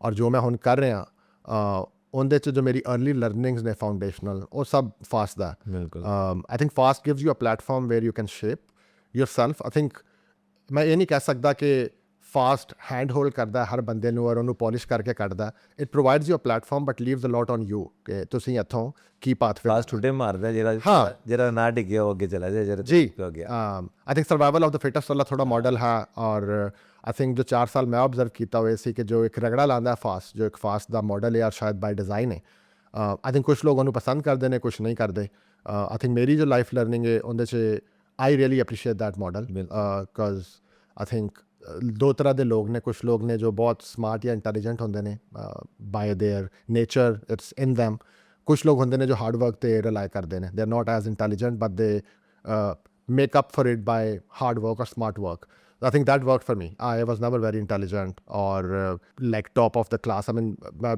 top 3-4 ਚ ਹੁੰਦਾ ਸੀ ਲੇਕਿਨ I don't remember topping the class ever. I was never the very intelligent kid in the class ਲੇਕਿਨ ਬਹੁਤ ਜ਼ਿਆਦਾ ਮਿਹਨਤ ਕਰਨ ਦੀ ਆਦਤ ਇੱਕ ਪੇਰੈਂਟਸ ਨੇ ਪਾਈ ਹੈ ਘਰ ਦਾ ਮਾਹੌਲ ਬਣਾਇਆ ਤੇ ਉਹ ਆਈ ਥਿੰਕ ਜਦੋਂ ਮੈਂ ਫਾਸਟ 'ਚ ਆਇਆ ਤਾਂ ਮੈਨੂੰ ਲੱਗਾ this is familiar this is what I am used to so ਉਹ ਅੱਛਾ ਮਾਹੌਲ ਸੀ ਇੱਕ ਸਹੀ ਹੈ ਅੱਛਾ ਤੋ ਫਿਰ ਤੁਸੀਂ 2006 ਵਿੱਚ ਗ੍ਰੈਜੂਏਟ ਕੀਤਾ ਜੀ ਤੇ ਉਹਦਾ ਇੱਕ ਆਸਾਨ ਜਿਹਾ ਤਰੀਕਾ ਕਿ ਤੁਸੀਂ ਆਪਣਾ GPA ਦੱਸਣਾ ਚਾਹੋਗੇ ਕਿ ਨਹੀਂ ਅਸੀਂ ਆਪੇ ਸਮਝ ਜਾਵਾਂਗੇ GPA ਮੇਰਾ ਠੀਕ ਸੀ ਆਈ ਥਿੰਕ ਫਾਸਟ ਦੇ ਸਟੈਂਡਰਡਸ ਨਾਲ ਆਈ ਗॉट ਆਊਟ ਵਿਦ 3.1 ਅੱਛਾ ਫਿਰ ਤਾਂ ਅੱਛਾ GPA ਠੀਕ ਹੈ ਤੋ ਫਿਰ ਤੁਸੀਂ ਉਹਦੇ ਬਾਅਦ ਪ੍ਰੋਗਰਾਮਿੰਗ ਦੀ ਜੌਬ ਕੀਤੀ ਜਾਂ ਕੀ ਕੀਤਾ ਫਿਰ ਉਸ ਤੋਂ ਬਾਅਦ ਨਹੀਂ ਮੈਂ ਪ੍ਰੋਗਰਾਮਿੰਗ ਦੀ ਜੌਬ ਨਹੀਂ ਕੀਤੀ ਆਈ ਥਿੰਕ ਜਦੋਂ ਮੈਂ ਆਪਦੀ ਫਾਸਟ ਦੀ 4 ਸਾਲ ਦੀ ਟ੍ਰਾਂਸਕ੍ਰਿਪਟ ਵੇਖਣਾ ਉਹਦੇ 'ਚ ਇੱਕ ਬਹੁਤ ਕਲੀਅਰ ਪੈਟਰਨ ਹੈ ਮੇਰੇ ਪਹਿਲੇ 4 ਸਮੈਸਟਰਸ ਤੋਂ ਬਾਅਦ GPA 2.7 ਸੀ ਠੀਕ ਹੈ ਆਈ ਵਾਸ ਗੋਇੰਗ ਐਵਰੇਜ ਉਹਦੇ ਬਾਅਦ ਸਾਡੇ ਡਿਜ਼ਾਈਨ ਦੇ ਕੋਰਸਿਸ ਸ਼ੁਰੂ ਹੁੰਦੇ ਨੇ ਨਾਨ ਹਾਰਡਕੋਰ ਕੋਡਿੰਗ ਦੇ ਕੋਰਸਿਸ ਇਲੈਕਟਿਵ ਸ਼ੁਰੂ ਹੁੰਦੇ ਨੇ ਸੋਸ਼ਲ ਸਾਇੰਸਿਸ ਸ਼ੁਰੂ ਹੁੰਦੇ ਨੇ ਆਖਰੀ 4 ਸਮੈਸਟਰਸ ਦੇ ਜੋ 16 ਕੋਰਸਿਸ ਹੈ ਐਫ ਸਟੇਟ ਇਜ਼ ਅੱਛਾ ਤੇ ਇੱਕ ਤਾਂ ਉਹਦਾ ਮੇਰਾ GPA ਇੰਪਰੂਵ ਹੋਇਆ although it was way late in the game ਕਿ ਮੈਂ 2.7 ਤੋਂ 3.1 ਤੱਕ ਲੈ ਗਿਆ ਕਿਉਂਕਿ ਉਹ ਕਿਊਮੂਲੇਟਿਵ ਔਰ ਡਿਨੋਮੀਨੇਟਰ ਬਹੁਤ ਵੱਡਾ ਹੋ ਚੁੱਕਿਆ ਸੀ ਲੇਕਿਨ ਮੈਨੂੰ ਉਦੋਂ ਸਮਝ ਆ ਗਈ ਸੀ ਕਿ I am not meant for coding I enjoy technology. I really want to work in technology. और मैं शायद किसी और डिसिप्लिन से कम नहीं कर सकता मैं हमेशा टेक्नोलॉजी से ही कम कराँगा लेकिन मैंने ये समझ आ गई थी कि I can survive in a coding role, in a hardcore development role, but I will never excel in it. If I'm in a technology company where there are 100 developers, I will be probably in the last quarantine, like surviving there. So that wasn't for me. I didn't want to be in a position where I'm just surviving. I wanted to excel in whatever I'm doing. The fast course padhya si software engineering da Fakhar Saab to. I think that course gave me very clear indication that this is what I enjoy doing. Fakhar Saab ne mainu A+ deta, which was a huge deal. Getting A+ from Fakhar Saab was big deal. Lekin ਉਸ course 'ਚ ਤਾਂ ਸਾਰਾ material ਸੀ SDLC business analysis system analysis product management things within technology ਵਿਚ or outside of development domain ਜਿੱਥੇ ਸਾਡੇ ਬਹੁਤ ਸਾਰੇ ਸਾਡੇ ਬੈਚ ਦੇ ਥੀਟੇ ਜੋ ਸਟ੍ਰੇਟ ਏਜ਼ ਲੈ ਰਿਹਾ ਸੀ 3.5 GPA they hated that course they didn't do very well and I thrived in that course ਤਾਂ ਮੈਨੂੰ ਉਦੋਂ ਅੰਦਾਜ਼ਾ ਹੋ ਗਿਆ ਸੀ ਕਿ this is my calling ਲੇਕਿਨ ਮੈਨੂੰ ਇਹ ਨਹੀਂ ਪਤਾ ਸੀ ਕਿ ਇਹਦੇ 'ਤੇ ਅੱਛਾ ਹੋਣ ਦਾ ਮਤਲਬ ਕੀ ਹੈ how does it translate into the industry ਉਹ ਫਿਰ ਬਾਅਦ 'ਚ ਜਾ ਕੇ ਪਤਾ ਚੱਲਿਆ ਕਿ there are other options ਅੱਛਾ ਸੋ ਤੁਸੀਂ ਫਿਰ ਕਿਹੜੀ ਜੌਬ ਸ਼ੁਰੂ ਕੀਤੀ ਸੋ ਮੇਰਾ ਜੋ ਪਹਿਲਾ ਰੋਲ ਸੀ ਲਾਹੌਰ 'ਚ ਸੀ TRG ਟੈਕ ਜਿੱਥੇ ਫਾਸਟ ਦੇ ਸਾਡੇ ਕੁਝ ਸੀਨੀਅਰ ਸੀ ਉੱਥੇ ਮੈਂ ਜੌਬ ਕੀਤੀ ਉਹਦੇ ਤੋਂ ਪਹਿਲੇ ਮੇਰਾ ਛੋਟਾ ਜਿਹਾ ਇੱਕ internship C Punjab IT board 'ਚ 3 ਮਹੀਨੇ ਦੀ ਮੈਂ ਇੱਕ ਸਮਰ ਇੰਟਰਨਸ਼ਿਪ ਕੀਤੀ ਸੀ ਬਿਫੋਰ ਦਾ ਈਅਰ ਉਦੋਂ ਵੀ ਜਾਣਦੇ ਸੀ IT ਬੋਰਡ ਨੂੰ ਹਾਂਜੀ ਮੈਂ ਉਦੋਂ ਵੀ ਜਾਣਦਾ ਸੀ ਹੌਟ ਹੋਣ ਹੋਇਆ ਕੁਛ ਆਪਣੇ ਗ੍ਰੈਜੂਏਟਸ ਨੇ ਕਰਾਇਆ ਲੇਕਿਨ ਦਿਸ ਵਾਸ ਪਪੂਲਰ ਧੰਨਵਾਦ ਇੱਕ ਬਾਅਦ ਤੇ ਉਦੋਂ ਮੈਂ ਇੱਕ ਛੋਟਾ ਜਿਹੀ ਇੰਟਰਨਸ਼ਿਪ ਕੀਤੀ ਸੀ which was a business analyst intern and technical writer so it was they didn't know what they wanted from the person ਲੇਕਿਨ ਉਹਨਾਂ ਜ਼ੇਨ ਬਣਾਇਆ ਸੀ ਕੋਈ ਫਾਸਟ ਦਾ ਬੰਦਾ ਲਿਆਣਾ ਹੈ ਜੋ ਰਾਈਟਿੰਗ 'ਚ ਤੇ ਡਿਜ਼ਾਈਨ 'ਚ ਅੱਛਾ ਹੋਏ ਠੀਕ ਹੈ ਉਹ ਕੁਛ ਰਿਵਰਸ ਇੰਜੀਨੀਅਰ ਕਰ ਰਿਹਾ ਸੀ ਆਪਦੇ ਪੁਰਾਣੇ ਸਿਸਟਮਸ ਤੇ ਉਹਦੇ ਵਾਸਤੇ ਉਹਨਾਂ ਨੂੰ ਕੋਈ ਬੰਦਾ ਚਾਹੀਦਾ ਸੀ ਕਿ ਜੋ ਉਸ ਸਿਸਟਮ ਨੂੰ ਰਿਵਰਸ ਇੰਜੀਨੀਅਰ ਕਰਨ ਤੋਂ ਪਹਿਲੇ ਉਹਦੀ ਸਾਰੀ ਡਾਕੂਮੈਂਟੇਸ਼ਨ ਕਰ ਦੇ BRD ਲਿਖ ਦੇਵੇ UML sequencing diagrams ਬਣਾ ਦੇਵੇ ਸਭ ਕੁਛ so they wanted someone who has CS background but they didn't want someone to code it ਉਹਨਾਂ ਦੀ ਆਪਦੀ ਇੰਜੀਨੀਅਰਿੰਗ ਟੀਮ ਸੀ ਉਹ ਮੈਂ ਕੀਤੀ ਸੀ ਤਾਂ I really enjoyed it ਤੇ ਜੋ TRG ਮੈਂ ਗਿਆ ਤਾਂ ਉਹ ਇੱਕ ਹਾਈਬ੍ਰਿਡ ਜਿਹਾ ਰੋਲ ਸੀ they were also reverse engineering a product ਉਹਨਾਂ ਦਾ ਇੱਕ legacy contact management system product ਸੀ US based ਜੋ Fox Pro ਇੱਕ ਪੁਰਾਣੀ ਲੈਗੇਸੀ ਕੋਡਿੰਗ ਲੈਂਗੁਏਜ 'ਚ ਬਣਿਆ ਸੀ ਉਹਨੂੰ ਉਹ ਇੱਕ ਸੌਫਟਵੇਅਰ ਦਾ service based web based product ਬਣਾਉਣਾ ਚਾਹੁੰਦੇ ਸੀ ਸੋ ਸਿਮਿਲਰ ਰੋਲ ਸੀ ਤੇ ਉਹਨਾਂ ਐਡਵਰਟਾਈਜ਼ ਕੀਤਾ role as a business and test analyst so everything in a software house which is not coding that was the role Thank so we are expected to test we are expected to write test plans run test cases write BRDs all of that so I knew it from day one that this is what I want to do I want to be in a technology company but do everything other than coding and find what I'm really good at and then create my pathway I think those 5 years working in TRG was a really really good experience and ਜੋ ਮੇਰੇ fast ਦੇ senior ਸੀ ਜਿਨ੍ਹਾਂ ਨਾਲ ਮੈਂ ਕੰਮ ਕੀਤਾ I have always held them in high regard I think ਉਹਨਾਂ ਨੇ ਮੈਨੂੰ ਜੋ ownership ਦਿੱਤੀ ਜੋ independence ਦਿੱਤੀ for someone coming as a fresh graduate I think first they giving me that independence ਕਿ ਅਸੀਂ ਇੱਕ flagship project ਸੀ ਉਸ ਕੰਪਨੀ ਦਾ ਜਿੱਥੇ ਉਹ ਆਪ ਨਵੇਂ ਸੀ it was table stakes for them ਕਿ ਇਹ ਕਰ ਰਹੇ ਹਾਂ ਔਰ ਇਹਦਾ ਸਾਰਾ ਜੋ product ਜਾਂ business analysis ਦਾ ਕੰਮ ਹੈ they gave it to me I'm very thankful to them ਮੈਨੂੰ ਇੱਕ early on opportunity ਮਿਲੀ and I got that flavor at a time when business analysis or product management was not even known as a existing role in the industry this is 2006 so ਅਸੀਂ ਸਾਰੇ ਮਿਲ ਕੇ ਆਪ define ਕਰ ਰਿਹਾ ਸੀ ਕਿ role ਹੈ ਕੀ ਅਸੀਂ ਇਹਦੇ 'ਚ ਕਰਨਾ ਕੀ ਔਰ ਮੈਂ ਔਨ ਦਾ ਗੋ ਲਰਨ ਕਰ ਰਿਹਾ ਸੀ ਕਿ ਇਸ ਰੋਲ 'ਚ ਇੰਡਸਟਰੀ 'ਚ ਹੁੰਦਾ ਕੀ ਹੈ ਔਰ ਆਪਸ 'ਚ ਕੀ ਓਵਰਲੈਪਸ ਨੇ ਰਿਸਪੌਂਸਿਬਿਲਿਟੀਜ਼ ਕਿਵੇਂ ਡਿਵਾਈਡ ਹੋਣਗੀਆਂ QA ਦੀਆਂ ਟੈਸਟਿੰਗ ਦੀਆਂ ਬਿਜ਼ਨਸ ਐਨਾਲਿਸਿਸ ਦੀਆਂ if we are stepping on each other stores ਤੇ ਅਸੀਂ ਵਰਕਆਊਟ ਕੀਤਾ ਕਿ ਰੇਸੀ ਮੈਟ੍ਰਿਕਸ ਇੱਕ ਚੀਜ਼ ਹੁੰਦੀ ਅਸੀਂ ਰੋਲਸ ਡਿਫਾਈਨ ਕਰਾਂਗੇ ਤਾਂ ਉਹ ਬਹੁਤ ਜ਼ਬਰਦਸਤ ਲਰਨਿੰਗ ਐਕਸਪੀਰੀਅੰਸ ਹੈ ਮੇਰੇ ਲਈ ਅੱਛਾ ਫਿਰ ਉਸ ਤੋਂ ਬਾਅਦ ਜਰਾ ਪਾਕਿਸਤਾਨ ਦੇ ਹੋਰ ਕਿਹੜੀ ਜਗ੍ਹਾ ਤੇ ਜੌਬ ਕੀਤੀ ਮੈਂ ਪਾਕਿਸਤਾਨ ਸਿਰਫ ਇੱਕ ਜਗ੍ਹਾ ਜੌਬ ਕੀਤੀ TRG ਅੱਛਾ 5 ਬਾਈ ਚਲੇ ਗਏ ਸੇਮ ਪਲੇਸ ਫਿਰ ਕਿਤੇ ਚਲੇ ਫਿਰ ਮੈਂ UK ਚਲਾ ਗਿਆ ਠੀਕ ਹੈ ਹਾਂਜੀ ਉਹ ਕਿਹੜਾ ਸਾਲ ਸੀ ਇਹ ਵਾਲਾ 2009 ਅੱਛਾ ਹਾਂਜੀ ਲੇਟ 2009 ਉਸ ਤੋਂ ਬਾਅਦ ਫਿਰ 9 ਤੋਂ ਬਾਅਦ ਫਿਰ ਉੱਥੇ ਕਿਸ ਤਰ੍ਹਾਂ ਤੁਹਾਡਾ ਸਫ਼ਰ ਰਿਹਾ ਹਾਂਜੀ ਮੈਨੂੰ ਔਰ UK ਕਿਸ ਵੀਜ਼ੇ ਤੇ ਗਏ ਥੋੜਾ ਫੈਮਿਲੀ ਵੀਜ਼ਾ ਸੀ ਮੈਨੂੰ ਹੁਣ 15 ਸਾਲ ਹੋ ਗਏ ਨੇ UK 'ਚ I've worked with various companies ਪਹਿਲੇ 5 ਸਾਲ ਮੈਂ family visa as you got married to some yes ਠੀਕ ਹੈ ਹਾਂ ਤੇ ਪਹਿਲੇ 5 ਸਾਲ ਮੈਂ ਪਬਲਿਕ ਸੈਕਟਰ ਸਪੇਸ 'ਚ ਕੰਮ ਕੀਤਾ if you remember the time 2009-10 recently Pakistan emergency 'ਚ ਹੋਇਆ ਸੀ ਇੱਕ ਬਹੁਤ ਲੰਮੀ ਪੋਲੀਟੀਕਲ ਮੂਵਮੈਂਟ ਪਾਕਿਸਤਾਨ 'ਚ ਗੁਜ਼ਰੀ ਸੀ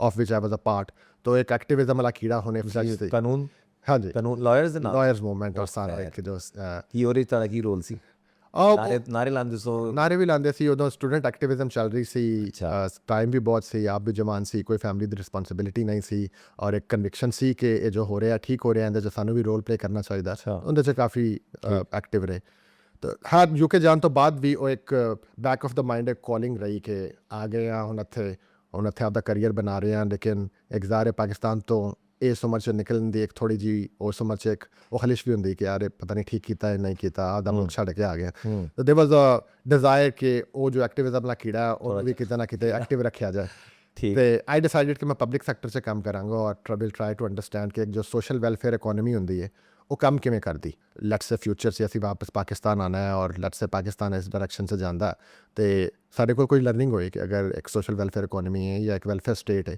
ਉਹਦੇ 'ਚ ਪੋਲੀਟੀਕਲ ਇਕੋਨਮੀ ਕੀ ਹੁੰਦੀ, ਉਹਦੇ 'ਚ ਆਰਗੇਨਾਈਜੇਸ਼ਨਸ ਕਿਵੇਂ ਕੰਮ ਕਰਦੀਆਂ ਨੇ, ਮੁਖਤਲਿਫ ਡਿਪਾਰਟਮੈਂਟ ਕਿਵੇਂ ਫੰਕਸ਼ਨ ਕਰਦੇ ਨੇ। ਅਤੇ ਉਹ ਮੈਂ ਮੁਖਤਲਿਫ public sector organisation, health sector, police, road safety network, traffic police, consultancy ਕੀਤੀ ਮੈਂ 5 ਸਾਲ ਅੱਛਾ। ਮੁਖਤਲਿਫ ਆਰਗੇਨਾਈਜੇਸ਼ਨਸ 'ਚ। ਅਤੇ ਯੂਕੇ ਦੇ ਸਿਸਟਮ ਨੂੰ ਬਹੁਤ ਲੇਕਿਨ ਤੁਹਾਡਾ ਜਿਹੜਾ ਐਕਸਪੀਰੀਅੰਸ ਸੀ, ਤੁਸੀਂ ਜਿਸ ਤਰ੍ਹਾਂ ਦੱਸਿਆ ਕਿ ਨਾਨ ਟੈਕਨੀਕਲ, ਨਾਨ ਕੋਡਿੰਗ ਸੀ, ਉਹ ਤੁਹਾਡੇ ਕਿਸ ਤਰ੍ਹਾਂ ਕੰਮ ਹੈ ਜੌਬ ਕਰਨ ਦੀ? ਉੱਥੇ ਜਦੋਂ ਗਏ ਤੁਸੀਂ, ਤੁਹਾਡਾ ਇੱਕ ਖਾਸ ਐਕਸਪੀਰੀਅੰਸ ਸੀ ਉਸ ਲਾਈਨ, ਤੁਸੀਂ ਲਾਈਨ ਉਹੀ ਰੱਖੀ ਜਾਂ ਤੁਸੀਂ ਵਿੱਚੋਂ ਲਾਈਨ ਤੁਹਾਡੀ ਚੇਂਜ ਹੁੰਦੀ ਰਹੀ, ਔਰ ਕਿਸ ਤਰ੍ਹਾਂ ਤੁਸੀਂ ਕਨਵਿੰਸ ਕੀਤਾ ਜਾਂ ਓਪਰਚੁਨਿਟੀ ਗ੍ਰੈਬ ਕੀਤੀ ਜਿਹੜੀ ਤੁਹਾਡੀ ਲਾਈਨ ਤੋਂ ਹਟ ਕੇ ਸੀ? ਨਹੀਂ, ਲਾਈਨ ਮੈਂ ਬਿਲਕੁਲ ਚੇਂਜ ਨਹੀਂ ਕੀਤੀ। ਮੈਂ ਆਪਦੇ ਕਰੀਅਰ ਦੇ ਫਸਟ ਡੇ ਤੋਂ ਉਹੀ ਕੰਮ ਕਰ ਰਿਹਾ ਜੋ ਮੈਂ ਅੱਜ ਕਰ ਰਿਹਾ। ਅੱਛਾ। ਸਿਰਫ ਇੰਡਸਟਰੀ 'ਚ ਇੱਕ ਸ਼ਿਫਟ ਆਇਆ ਕਿ ਜਿਸ ਰੋਲ ਨੂੰ ਪਹਿਲੇ ਬਿਜ਼ਨਸ ਸਿਸਟਮ ਐਨਾਲਿਸਟ ਜਾਂ ਸਿਸਟਮ ਆਰਕੀਟੈਕਟ ਕਿਹਾ ਜਾਂਦਾ ਸੀ, ਇਹ ਰੋਲ ਹੁਣ ਥੋੜ੍ਹਾ ਫਾਰਮਲ ਹੋ ਕੇ ਪ੍ਰੋਡਕਟ ਮੈਨੇਜਰ ਰੋਲ ਬਣ ਗਿਆ। ਥੋੜ੍ਹੀ ਜਿਹੀ ਵੇਰੀਏਸ਼ਨਸ ਨੇ based on what is the type of organization. If it's a consultancy, they will probably call it a business analyst or system analyst or technical architect. If it's a product based company, they will call it a product manager. So role थोड़ा formalized हो गया, लेकिन उनकी जो domain है पूरी ਉਹ change ਨਹੀਂ ਹੋਈ, ਉਹ ਉਹੀ ਕੰਮ ਹੈ। ਅਤੇ ਯੂਕੇ ਜਾਣ ਤੋਂ ਬਾਅਦ ਵੀ ਮੈਨੂੰ ਐਡਵਾਂਟੇਜ ਇਹ ਸੀ ਕਿ UK is a service based economy. ਠੀਕ ਹੈ। ਉੱਥੇ ਜੋ ਕੰਸਲਟੈਂਸੀ ਦਾ ਕੰਮ ਹੈ ਇਟਸ ਵੈਰੀ ਪੋਪੂਲਰ। ਅਤੇ ਮੇਰਾ ਜੋ ਬਿਜ਼ਨਸ ਐਨਾਲਿਸਿਸ ਦਾ ਐਕਸਪੀਰੀਅੰਸ ਸੀ ਉਹ ਬਹੁਤ ਇੰਪੋਰਟੈਂਟ ਸੀ। ਫ਼ਰਕ ਇਹ ਸੀ ਯੂਕੇ 'ਚ ਕਿ since it's a service based economy and tech grads are not as easy to find. ਜ਼ਿਆਦਾਤਰ ਲੋਕ ਬਿਜ਼ਨਸ IT ਜਾਂ ਬਿਜ਼ਨਸ ਡਿਗਰੀਜ਼ ਕਰਦੇ ਨੇ, ਅਤੇ someone with in a business analysis experience with a tech background was very rare. ज़्यादातर लोग जो product management या बिजनेस एनालिसिस से आ रहा सी वो BBA या MBA ग्रेजुएट सी who are very heavily leaned on business side of the things but they have very little tech background. Technology जो अप्रीसीएशन है वो बहुत घट सी। Now this works in some organization, लेकिन अगर तुसी कोई भी टेक्नोलॉजी ओरिएंटेड काम कर रहे हो, लेट्स से तुसी एक हेल्थ सेक्टर ਨੂੰ कंसल्टेंसी प्रोवाइड कर रहे हो और एक टेक्नोलॉजी रिलेटेड प्रोडक्ट कर रहे हैं, if you have that technical background like I had CS degree, it makes the life a lot easier for you to work with engineering teams and whoever you are partnering with. तो मेरे को एक बहुत बड़ा advantage थी which was very rare in the UK, especially fast की जो CS degree, it is a very hardcore CS degree. उस एडवांटेज ਨੂੰ ਮੈਂ ਬਹੁਤ ਅੱਛੀ ਤਰ੍ਹਾਂ ਕੈਸ਼ ਕੀਤਾ UK ਜਾकर।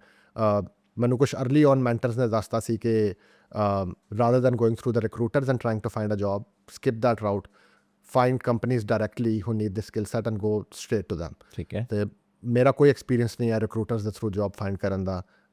ਮੈਂ 5-6 ਕੰਪਨੀਜ਼ ਸ਼ਾਰਟਲਿਸਟ ਕੀਤੀਆਂ ਜੋ ਟੈਕਨੋਲੋਜੀ ਕੰਸਲਟੈਂਸੀ ਪ੍ਰੋਵਾਈਡ ਕਰ ਰਹੀਆਂ ਸੀ। ਮੈਂ ਡਾਇਰੈਕਟਲੀ ਉਹਨਾਂ ਨੂੰ ਆਊਟਰੀਚ ਕੀਤਾ and I was working within a month or 2। ਅਤੇ ਤੁਸੀਂ ਫਿਰ ਐਮਾਜ਼ੋਨ ਦੇ ਵਿੱਚ ਕਿੰਨੇ ਸੇ ਤੋਂ? ਹਾਂਜੀ, ਐਮਾਜ਼ੋਨ 'ਚ ਮੈਨੂੰ 5 ਸਾਲ ਹੋ ਗਏ ਨੇ। ਆਫਟਰ ਪਬਲਿਕ ਸੈਕਟਰ ਮੈਂ ਔਰ ਥੋੜ੍ਹੀ ਜਿਹੀ ਕੰਸਲਟੈਂਸੀ ਤੋਂ ਬਾਅਦ ਜੋ ਮੈਂ ਨੈਕਸਟ ਰੋਲ ਕੀਤਾ ਉਹ ਹੈਲਥ ਟੈਕ ਇੱਕ ਕੰਪਨੀ ਸੀ, Silicon Valley based, Meridata solutions. Now it is part of Dassault Systems, अपनी Rafael वाली company. So I've worked with them for some time. ਉਹਨਾਂ ਨਾਲ ਮੈਂ 5 ਸਾਲ ਕੰਮ ਕੀਤਾ। That was a hardcore product manager role. तो जो UK 'ਚ जो मेरे पहले 5 साल ਸੀ that was consultancy in business analysis, product management in public sector. अगले जो 10 साल ने which is divided between these two companies, Dassault and Amazon, that is the hardcore product roles I have been doing. ਅਤੇ 5 ਸਾਲ ਮੈਂ ਉਸ US company ਨਾਲ ਕੰਮ ਕੀਤਾ ਵਿਚ ਪ੍ਰੋਬਲੀ ਸ਼ੇਪਡ ਮਾਈ ਪ੍ਰੋਡਕਟ ਲੈਂਸ, ਕਿਉਂਕਿ ਜੋ ਪ੍ਰੋਡਕਟ ਐਜ਼ ਅ ਡਿਸਿਪਲਿਨ ਹੈ ਉਹ ਜੋ US ਇੰਡਸਟਰੀ 'ਚ ਜਿੱਥੇ ਸਟੈਂਡ ਕਰਦਾ, they really define the direction of this role. Product companies ਦੀ ਬਹੁਤ ਜ਼ਿਆਦਾ ਭਰਮਾਰ ਹੈ US 'ਚ, ਬਾਕੀ ਦੁਨੀਆ ਲੈਕ ਕਰਦੀ ਉਹਦੇ 'ਚ। ਤੁਸੀਂ ਜਿੰਨੀ ਵੀ ਵੱਡੀ ਪ੍ਰੋਡਕਟ ਬੇਸਡ ਕੰਪਨੀਜ਼ ਅਗਰ ਤੁਸੀਂ 10 ਲਿਸਟ ਕਰੋਗੇ ਦੁਨੀਆ ਦੀ, ਉਹਨਾਂ 'ਚ 9 US ਬੇਸਡ ਕੰਪਨੀਜ਼ ਨੇ। ਅਤੇ ਜੋ ਰੋਲ ਹੈ ਉਹਦੀ ਸਪੈਸੀਫਿਕੇਸ਼ਨ ਕੀ ਹੈ, ਉਹਦਾ ਸਕੋਪ ਕੀ ਹੈ, ਰਿਸਪੋਂਸਿਬਿਲਿਟੀ ਕੀ ਹੈ, this is driven through companies in the US and that. So ਉਹ ਜੋ ਮੇਰਾ ਐਕਸਪੀਰੀਅੰਸ ਸੀ US ਬੇਸਡ ਕੰਪਨੀ ਨਾਲ, that really help me become a better product manager ਔਰ a thinker in the space. ਉਹਦੇ ਬਾਅਦ ਫਿਰ ਮੈਂ 5 ਸਾਲ ਤੋਂ ਐਮਾਜ਼ੋਨ 'ਚ। ਅੱਛਾ, ਕੁਇਕ ਕੁਐਸਚਨ 2-4 ਮੈਂ ਕਰਾਂਗਾ। ਬਹੁਤ ਸ਼ੁਕਰੀਆ ਤੁਹਾਡਾ, ਤੁਸੀਂ ਸਾਰੀ ਜਰਨੀ ਦੱਸੀ ਆਪਣੀ, ਔਰ ਇਹਦੇ ਵਿੱਚ ਮੈਂ ਸਮਝਣਾ ਹੈ ਕਿ ਜੋ ਮੈਂ ਸਿੱਖਿਆ ਉਹ ਹੈਗਾ ਕਿ ਇੱਕ ਤਾਂ ਤੁਹਾਡੀ ਜਰਨੀ ਹੈ, ਅਗਰ ਮੈਂ ਕਹਾਂ ਸ਼ਹਿਰ ਆਉਣ ਤੱਕ ਦੀ, ਔਰ ਉਸ ਤੋਂ ਪਹਿਲੇ ਦੀ, ਉਹ ਬੜਾ ਸੁਣਾਈ ਦੇ ਰਿਹਾ, ਤੁਸੀਂ ਉਹਨੂੰ ਕਾਫੀ ਵੇਟੇਜ ਦਿੰਦੇ ਹੋ ਔਰ ਉਹ ਚੀਜ਼ ਮਹਿਸੂਸ ਕੀਤਾ, ਰਿਫਲੈਕਟ ਕੀਤਾ ਉਹਦੇ ਉੱਤੇ। ਔਰ ਮੈਂ ਇਹੀ ਸੋਚਦਾ ਕਿ ਸਾਡੇ ਮੁਲਕ ਦੇ ਵਿੱਚ ਬਹੁਤ ਐਸੇ ਲੋਕ ਨੇ ਜਿਹੜੇ ਕਿ ਸ਼ਹਿਰਾਂ 'ਚ ਨਹੀਂ ਰਹਿੰਦੇ ਔਰ ਇਹਨਾਂ ਜਗ੍ਹਾ 'ਤੇ ਰਹਿੰਦੇ ਨੇ, ਲੇਕਿਨ ਉਹ ਬੜਾ ਰਿਚ ਕਲਚਰ ਉਹਨਾਂ ਦੇ ਕੋਲ ਹੈਗਾ, ਉਹਨਾਂ ਕੋਲ ਬੜੀ ਪਰਸਨੈਲਿਟੀ ਹੈ, ਬੜੀ ਓਰੀਜਨਲ ਚੀਜ਼ਾਂ ਨੇ, ਲੇਕਿਨ ਸਮਹਾਓ ਉਹ ਯਾਨੀ ਉਹਨੂੰ ਸਮਝ ਵੀ ਨਹੀਂ ਪਾਉਂਦੇ ਜਾਂ ਉਹਦੀ ਵੈਲਿਊ ਨੂੰ ਜਿਸ ਤਰ੍ਹਾਂ ਕਹੀਦਾ ਨਾ ਉਹਨੂੰ ਚੈੱਕ ਨਹੀਂ ਕਰ ਪਾਉਂਦੇ। ਅਤੇ ਮੈਂ ਸਮਝਦਾ ਤੁਹਾਡੀ ਸਟੋਰੀ ਦੇ ਵਿੱਚ ਬਹੁਤ ਰਿਲੇਟੇਬਿਲਿਟੀ ਹੈ ਉਹਨਾਂ ਲੋਕਾਂ ਵਾਸਤੇ ਜਿਹੜੇ ਲੋਕੀ ਅੱਜ ਤੱਕ ਸੁਣਨੇ ਨੇ ਕਿ ਇੱਕ ਬੰਦਾ ਕਿਸ ਤਰ੍ਹਾਂ ਉਹ ਕਿਸ ਤਰ੍ਹਾਂ ਉਹਨੇ ਆਪਣੇ ਬੈਨੀਫਿਟ ਵਾਸਤੇ ਇਹ ਚੀਜ਼ਾਂ ਇਸਤੇਮਾਲ ਕੀਤੀਆਂ, ਕਿਸ ਤਰ੍ਹਾਂ ਉਹਨੇ ਆਪਣੇ ਐਕਸਪੀਰੀਐਂਸਿਸ ਨੂੰ ਆਪਣੇ ਸੌਰਟ ਆਫ ਟਫ ਟਾਈਮਸ ਨੂੰ ਵੀ ਝੇਲਿਆ ਔਰ ਉਹਨੂੰ ਅੱਜ ਉਹ ਕਿਸ ਤਰ੍ਹਾਂ ਉਹਨੂੰ ਫਾਇਦਾ ਦੇ ਰਹੀ ਹੈ ਉਹ ਚੀਜ਼। ਦੂਸਰੀ obviously the right choice at the right time ਵੀ ਫਾਸਟ ਦੇ ਵਿੱਚ ਆਏ, ਕੰਪਿਊਟਰ ਤੁਸੀਂ ਸਮਝਿਆ, ਥੋੜ੍ਹਾ ਆਪਣਾ ਪੈਸ਼ਨ ਸਮਝਿਆ, ਯੂਨੀਵਰਸਿਟੀ ਸਹੀ ਚੂਜ਼ ਕਰ ਲਿੱਤੀ, ਕਿਸਮਤ ਅੱਛੀ। ਫਿਰ ਉਹਦੀ ਸਟਰਗਲ ਨੂੰ ਵੀ ਤੁਸੀਂ ਡਿਫਾਈਨ ਕੀਤਾ ਕਿ ਉਹਦੇ ਵਿੱਚ ਤੁਸੀਂ ਸ਼ੇਪ ਵੀ ਹੋਏ, ਤੁਹਾਨੂੰ ਤੁਹਾਡੀ ਇੰਟਰਸਟ ਦਾ ਵੀ ਪਤਾ ਲੱਗਾ ਔਰ ਤੁਹਾਡੇ ਅੰਦਰ ਇੱਕ ਮਤਲਬ ਕਿ ਡਾਇਰੈਕਸ਼ਨ ਵੀ ਤੁਹਾਡੀ ਸੈੱਟ ਹੋਈ। ਉਹਨੇ ਤੁਹਾਨੂੰ ਜੋਬ ਵੀ ਦਿਲਵਾਈ। ਫਿਰ ਉਸ ਤੋਂ ਬਾਅਦ ਤੁਸੀਂ ਅਗੇਨ ਕਿਸੇ ਫॉर ਸਮ ਰੀਜ਼ਨਸ UK ਚਲੇ ਗਏ, ਠੀਕ ਹੈ ਨਾ, ਔਰ ਉਸ ਤੋਂ ਬਾਅਦ ਫਿਰ ਤੁਸੀਂ ਦੁਬਾਰਾ ਕੁਛ ਮੈਂਟਰਸ਼ਿਪ ਦਾ ਜ਼ਿਕਰ ਕੀਤਾ, ਠੀਕ ਹੈ ਨਾ, ਜਿਹਦੇ ਵਜ੍ਹਾ ਨਾਲ ਤੁਸੀਂ ਇੱਕ ਅੱਛਾ ਪਾਥ ਚੂਜ਼ ਕੀਤਾ। ਫਿਰ ਇਵੈਂਚੁਅਲੀ ਕਰਦੇ ਕਰਦੇ ਤੁਸੀਂ ਉਹ ਆਪਣੀ ਲਾਈਨ ਵੀ ਸੇਵ ਰੱਖੀ ਔਰ ਅੱਜ ਤੁਸੀਂ ਇੱਕ ਬੜੀ ਜ਼ਬਰਦਸਤ ਕੰਪਨੀ ਦੇ ਵਿੱਚ 5 ਸਾਲ ਤੋਂ ਕੰਮ ਕਰ ਰਹੇ ਹੋ। ਯਾਨੀ ਇਹ ਤੁਹਾਡੀ ਮੈਨੂੰ ਜਿਹੜੀ ਤੁਹਾਡੀ ਜਰਨੀ ਤੋਂ ਸਮਝ ਮੈਂ ਜੀ। ਹੁਣ ਅਗਲੀ ਗੱਲ ਹੈਗੀ ਹੈ ਕਿ ਸਭ ਤੋਂ ਪਹਿਲੇ ਮੈਂ ਤੁਹਾਡੇ ਕੋਲ ਪੁੱਛਣਾ ਚਾਹਾਂਗਾ ਕਿ ਇੱਕ ਕੁਇਕ ਜਿਹਾ ਸਵਾਲ ਹੈ ਕਿ product management and project management ਇਹ ਇੱਕ ਵਾਰੀ ਲਿੰਕਡ ਜਾਂ ਸਿਮਿਲ ਇੱਕ ਤਰ੍ਹਾਂ ਦੀ ਲੱਗਦੀਆਂ ਨੇ। ਇਹਦੇ 'ਚ ਕੋਈ ਖਾਸ ਤੁਸੀਂ ਫ਼ਰਕ ਕਰਨਾ ਚਾਹੋ, ਸਿਮਿਲੈਰਿਟੀਜ਼ ਡਿਫਰੈਂਸਿਸ ਦੱਸਣਾ ਚਾਹੋ ਥੋੜ੍ਹਾ ਜਿਹਾ? ਬਹੁਤ ਜ਼ਿਆਦਾ ਫ਼ਰਕ ਹੈ। ਇੱਕ ਦੋ ਆਮ ਡੈਫੀਨੇਸ਼ਨਸ ਇੰਡਸਟਰੀ 'ਚ ਯੂਜ਼ ਹੁੰਦੀਆਂ ਨੇ। One I don't agree with, second I partly agree with. Visually ਅਗਰ ਮੈਂ ਐਕਸਪਲੇਨ ਕਰਾਂ, ਅਗਰ ਤੁਸੀਂ ਇੱਕ ਵੈਨ ਡਾਇਆਗ੍ਰਾਮ ਬਣਾਓ ਜਿਹਦੇ 'ਚ ਇੰਜੀਨੀਅਰਿੰਗ ਜਾਂ technology, business, user experience design and project management, ਇਹਨਾਂ ਚਾਰਾਂ ਦਾ ਜੋ ਇੰਟਰਸੈਕਸ਼ਨ ਹੈ that is product management. ਅੱਛਾ, that is how I would see it. Product management role ਤੋਂ ਜ਼ਿਆਦਾ ਰਿਸਪੌਂਸਿਬਿਲਿਟੀ ਹੈ। ਇਹਦਾ ਆਰਗੇਨਾਈਜੇਸ਼ਨ ਟੂ ਆਰਗੇਨਾਈਜੇਸ਼ਨ ਡਿਪੈਂਡ ਕਰਦਾ ਕਿ ਉਸ ਪ੍ਰੋਡਕਟ ਮੈਨੇਜਰ ਦਾ ਐਗਜ਼ੈਕਟ ਰੋਲ ਕੀ ਹੈ। ਲੇਕਿਨ you are summon who is playing in all these spaces because you are eventually responsible for that product. ਉਹਨੂੰ ਲਾਂਚ ਕੀ ਕਰਨਾ ਹੈ, ਉਹਦੇ ਫੀਚਰਸ ਕੀ ਡਿਵੈਲਪ ਕਰਨੇ ਨੇ, ਉਹਦੀ ਐਗਜ਼ੀਕਿਊਸ਼ਨ ਹੈ, ਉਹਦੀ ਸਟ੍ਰੈਟਜੀ ਹੈ, ਉਹਦਾ ਲੌਂਗ ਟਰਮ ਵਿਜ਼ਨ ਹੈ। ਇਸ ਲਈ ਤਕਰੀਬਨ 15 ਸਾਲ ਤੋਂ ਇੰਡਸਟਰੀ 'ਤੇ ਇੱਕ ਡੈਫੀਨੇਸ਼ਨ ਪ੍ਰੋਡਕਟ ਮੈਨੇਜਮੈਂਟ ਦੀ ਫਲੋਟ ਕੀਤੀ ਜਾਂਦੀ ਹੈ ਕਿ product manager is the CEO of the product. ਇਹ ਕਿਸੇ ਹੱਦ ਤੱਕ ਗੱਲ ਠੀਕ ਹੈ ਫਰੋਮ ਅ ਰਿਸਪੌਂਸਿਬਿਲਿਟੀ ਪਰਸਪੈਕਟਿਵ, ਲੇਕਿਨ ਇਹਦਾ ਜੋ ਦੂਸਰਾ ਐਂਗਲ ਹੈ ਅਥਾਰਟੀ ਵਾਲਾ, ਉਹਦੇ ਨਾਲ ਮੈਂ ਐਗਰੀ ਨਹੀਂ ਕਰਦਾ ਕਿਉਂਕਿ CEO ਦੀ ਕੋਨੋਟੇਸ਼ਨ ਇਹ ਹੁੰਦੀ ਕਿ you have unquestioned authority over the thing you are overseeing. Product management actually has no responsibility. 90% of product managers even don't have direct reports. They are individual contributors. ਅੱਛਾ, ਨਾ ਉਹਨਾਂ ਕੋਲ revenue ਦੀ authority ਹੈ, ਨਾ ਉਹਨਾਂ ਕੋਲ resource allocation ਦੀ authority ਹੈ, ਬਹੁਤ ਲਿਮਿਟਿਡ authority ਹੈ। ਇਸ ਲਈ product manager ਦਾ ਰੋਲ ਹੈ, ਉਹਨੂੰ ਜਿਸ ਤਰ੍ਹਾਂ ਮੈਂ ਵੇਖਣਾ ਹੋਇਆ ਕਿ influence without authority is what it is. You have to manage all your stakeholders, influence them. ਇਹ ਬਹੁਤ ਮੁਸ਼ਕਿਲ ਕੰਮ ਹੈ।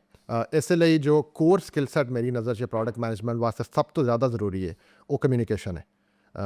your negotiation skills, your influence and persuasion skills, negotiation, both written and oral, because you eventually are trying to influence and persuade people around you, whether they are direct or indirect stakeholders. ਉਹ engineering team ਹੋ ਸਕਦੀ ਹੈ, design team ਹੋ ਸਕਦੀ ਹੈ, project manager ਹੋ ਸਕਦਾ, ਤੁਹਾਡੇ external clients ਜਾਂ stakeholders ਹੋ ਸਕਦੇ ਨੇ, more importantly your customers who are using the product. ਤੁਸੀਂ ਇਨ ਸਭ ਨੂੰ ਇਨਫਲੂਐਂਸ ਕਰ ਰਹੇ ਜੇ, ਲੇਕਿਨ ਤੁਹਾਡਾ ਡਾਇਰੈਕਟ ਅਥਾਰਟੀ ਇਹਨਾਂ 'ਚੋਂ ਕਿਸੇ 'ਤੇ ਵੀ ਨਹੀਂ ਹੈ।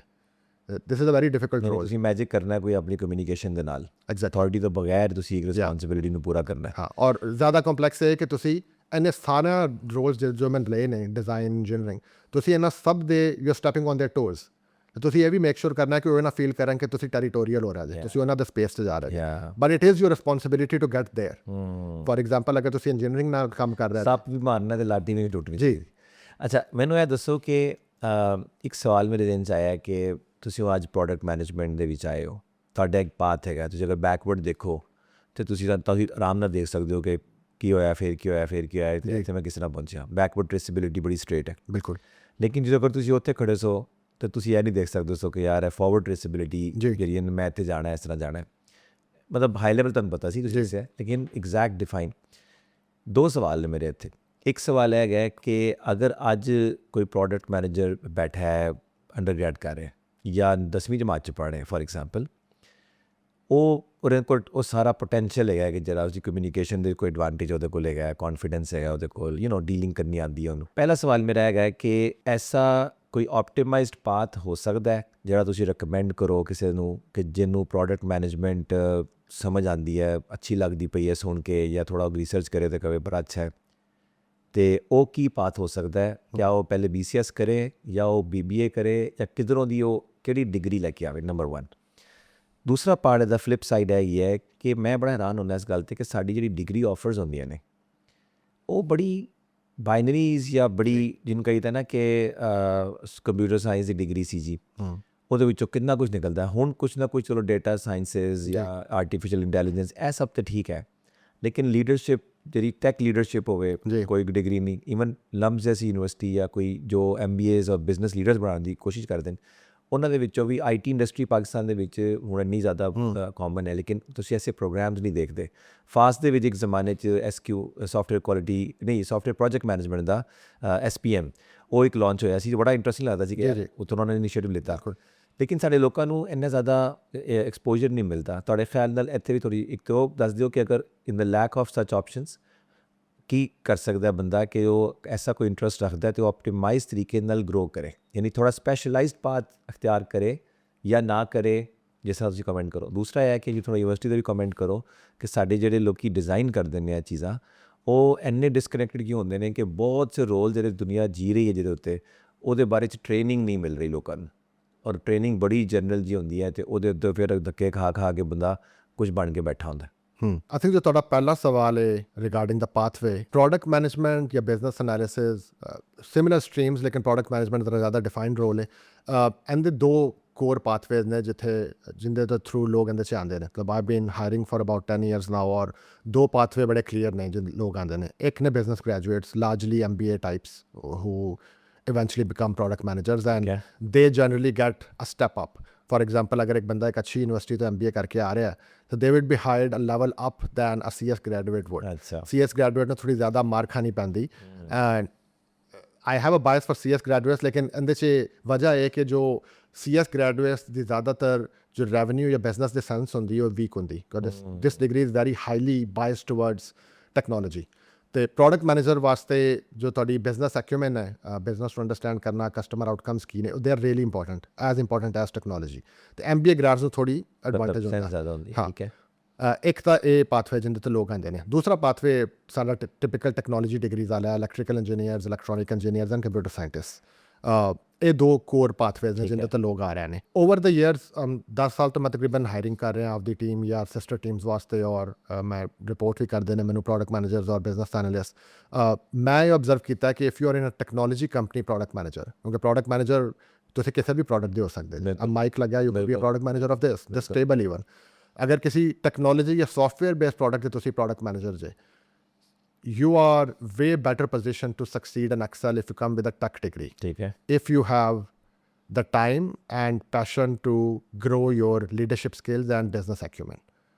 क्योंकि later in the career जो technology gap है ਉਹ ਫਿਲ ਕਰਨਾ ਜ਼ਿਆਦਾ ਮੁਸ਼ਕਿਲ ਹੈ ਦੈਨ ਫਿਲਿੰਗ ਦਾ ਬਿਜ਼ਨਸ ਗੈਪ। ਬਿਲਕੁਲ ਸਹੀ। ਉਹ ਚੀਜ਼ ਤੁਸੀਂ ਔਨ ਦਾ ਜੌਬ ਲਰਨ ਕਰ ਸਕਦੇ ਜੇ। ਤੁਸੀਂ ਇੱਕ ਕਾਰਪੋਰੇਟ 'ਚ ਕੰਮ ਕਰ ਰਿਹਾ ਜੇ, ਤੁਸੀਂ 2 ਸਾਲ ਲੱਗਣਗੇ ਤੁਹਾਨੂੰ ਸਮਝ ਆ ਜਾਏਗੀ ਰੈਵਨਿਊ ਕੀ ਹੈ, ਬਿਜ਼ਨਸ ਆਊਟਕਮਸ ਕੀ ਨੇ, ਕਸਟਮਰਸ ਕੀ ਨੇ। ਟੈਕਨੋਲੋਜੀ ਸਮਝ ਨਹੀਂ ਆਉਂਦੀ, ਉਹਦੇ ਲਈ ਤੁਹਾਨੂੰ ਫਾਊਂਡੇਸ਼ਨ ਸਮਝ ਚਾਹੀਦੀ। This is like maths.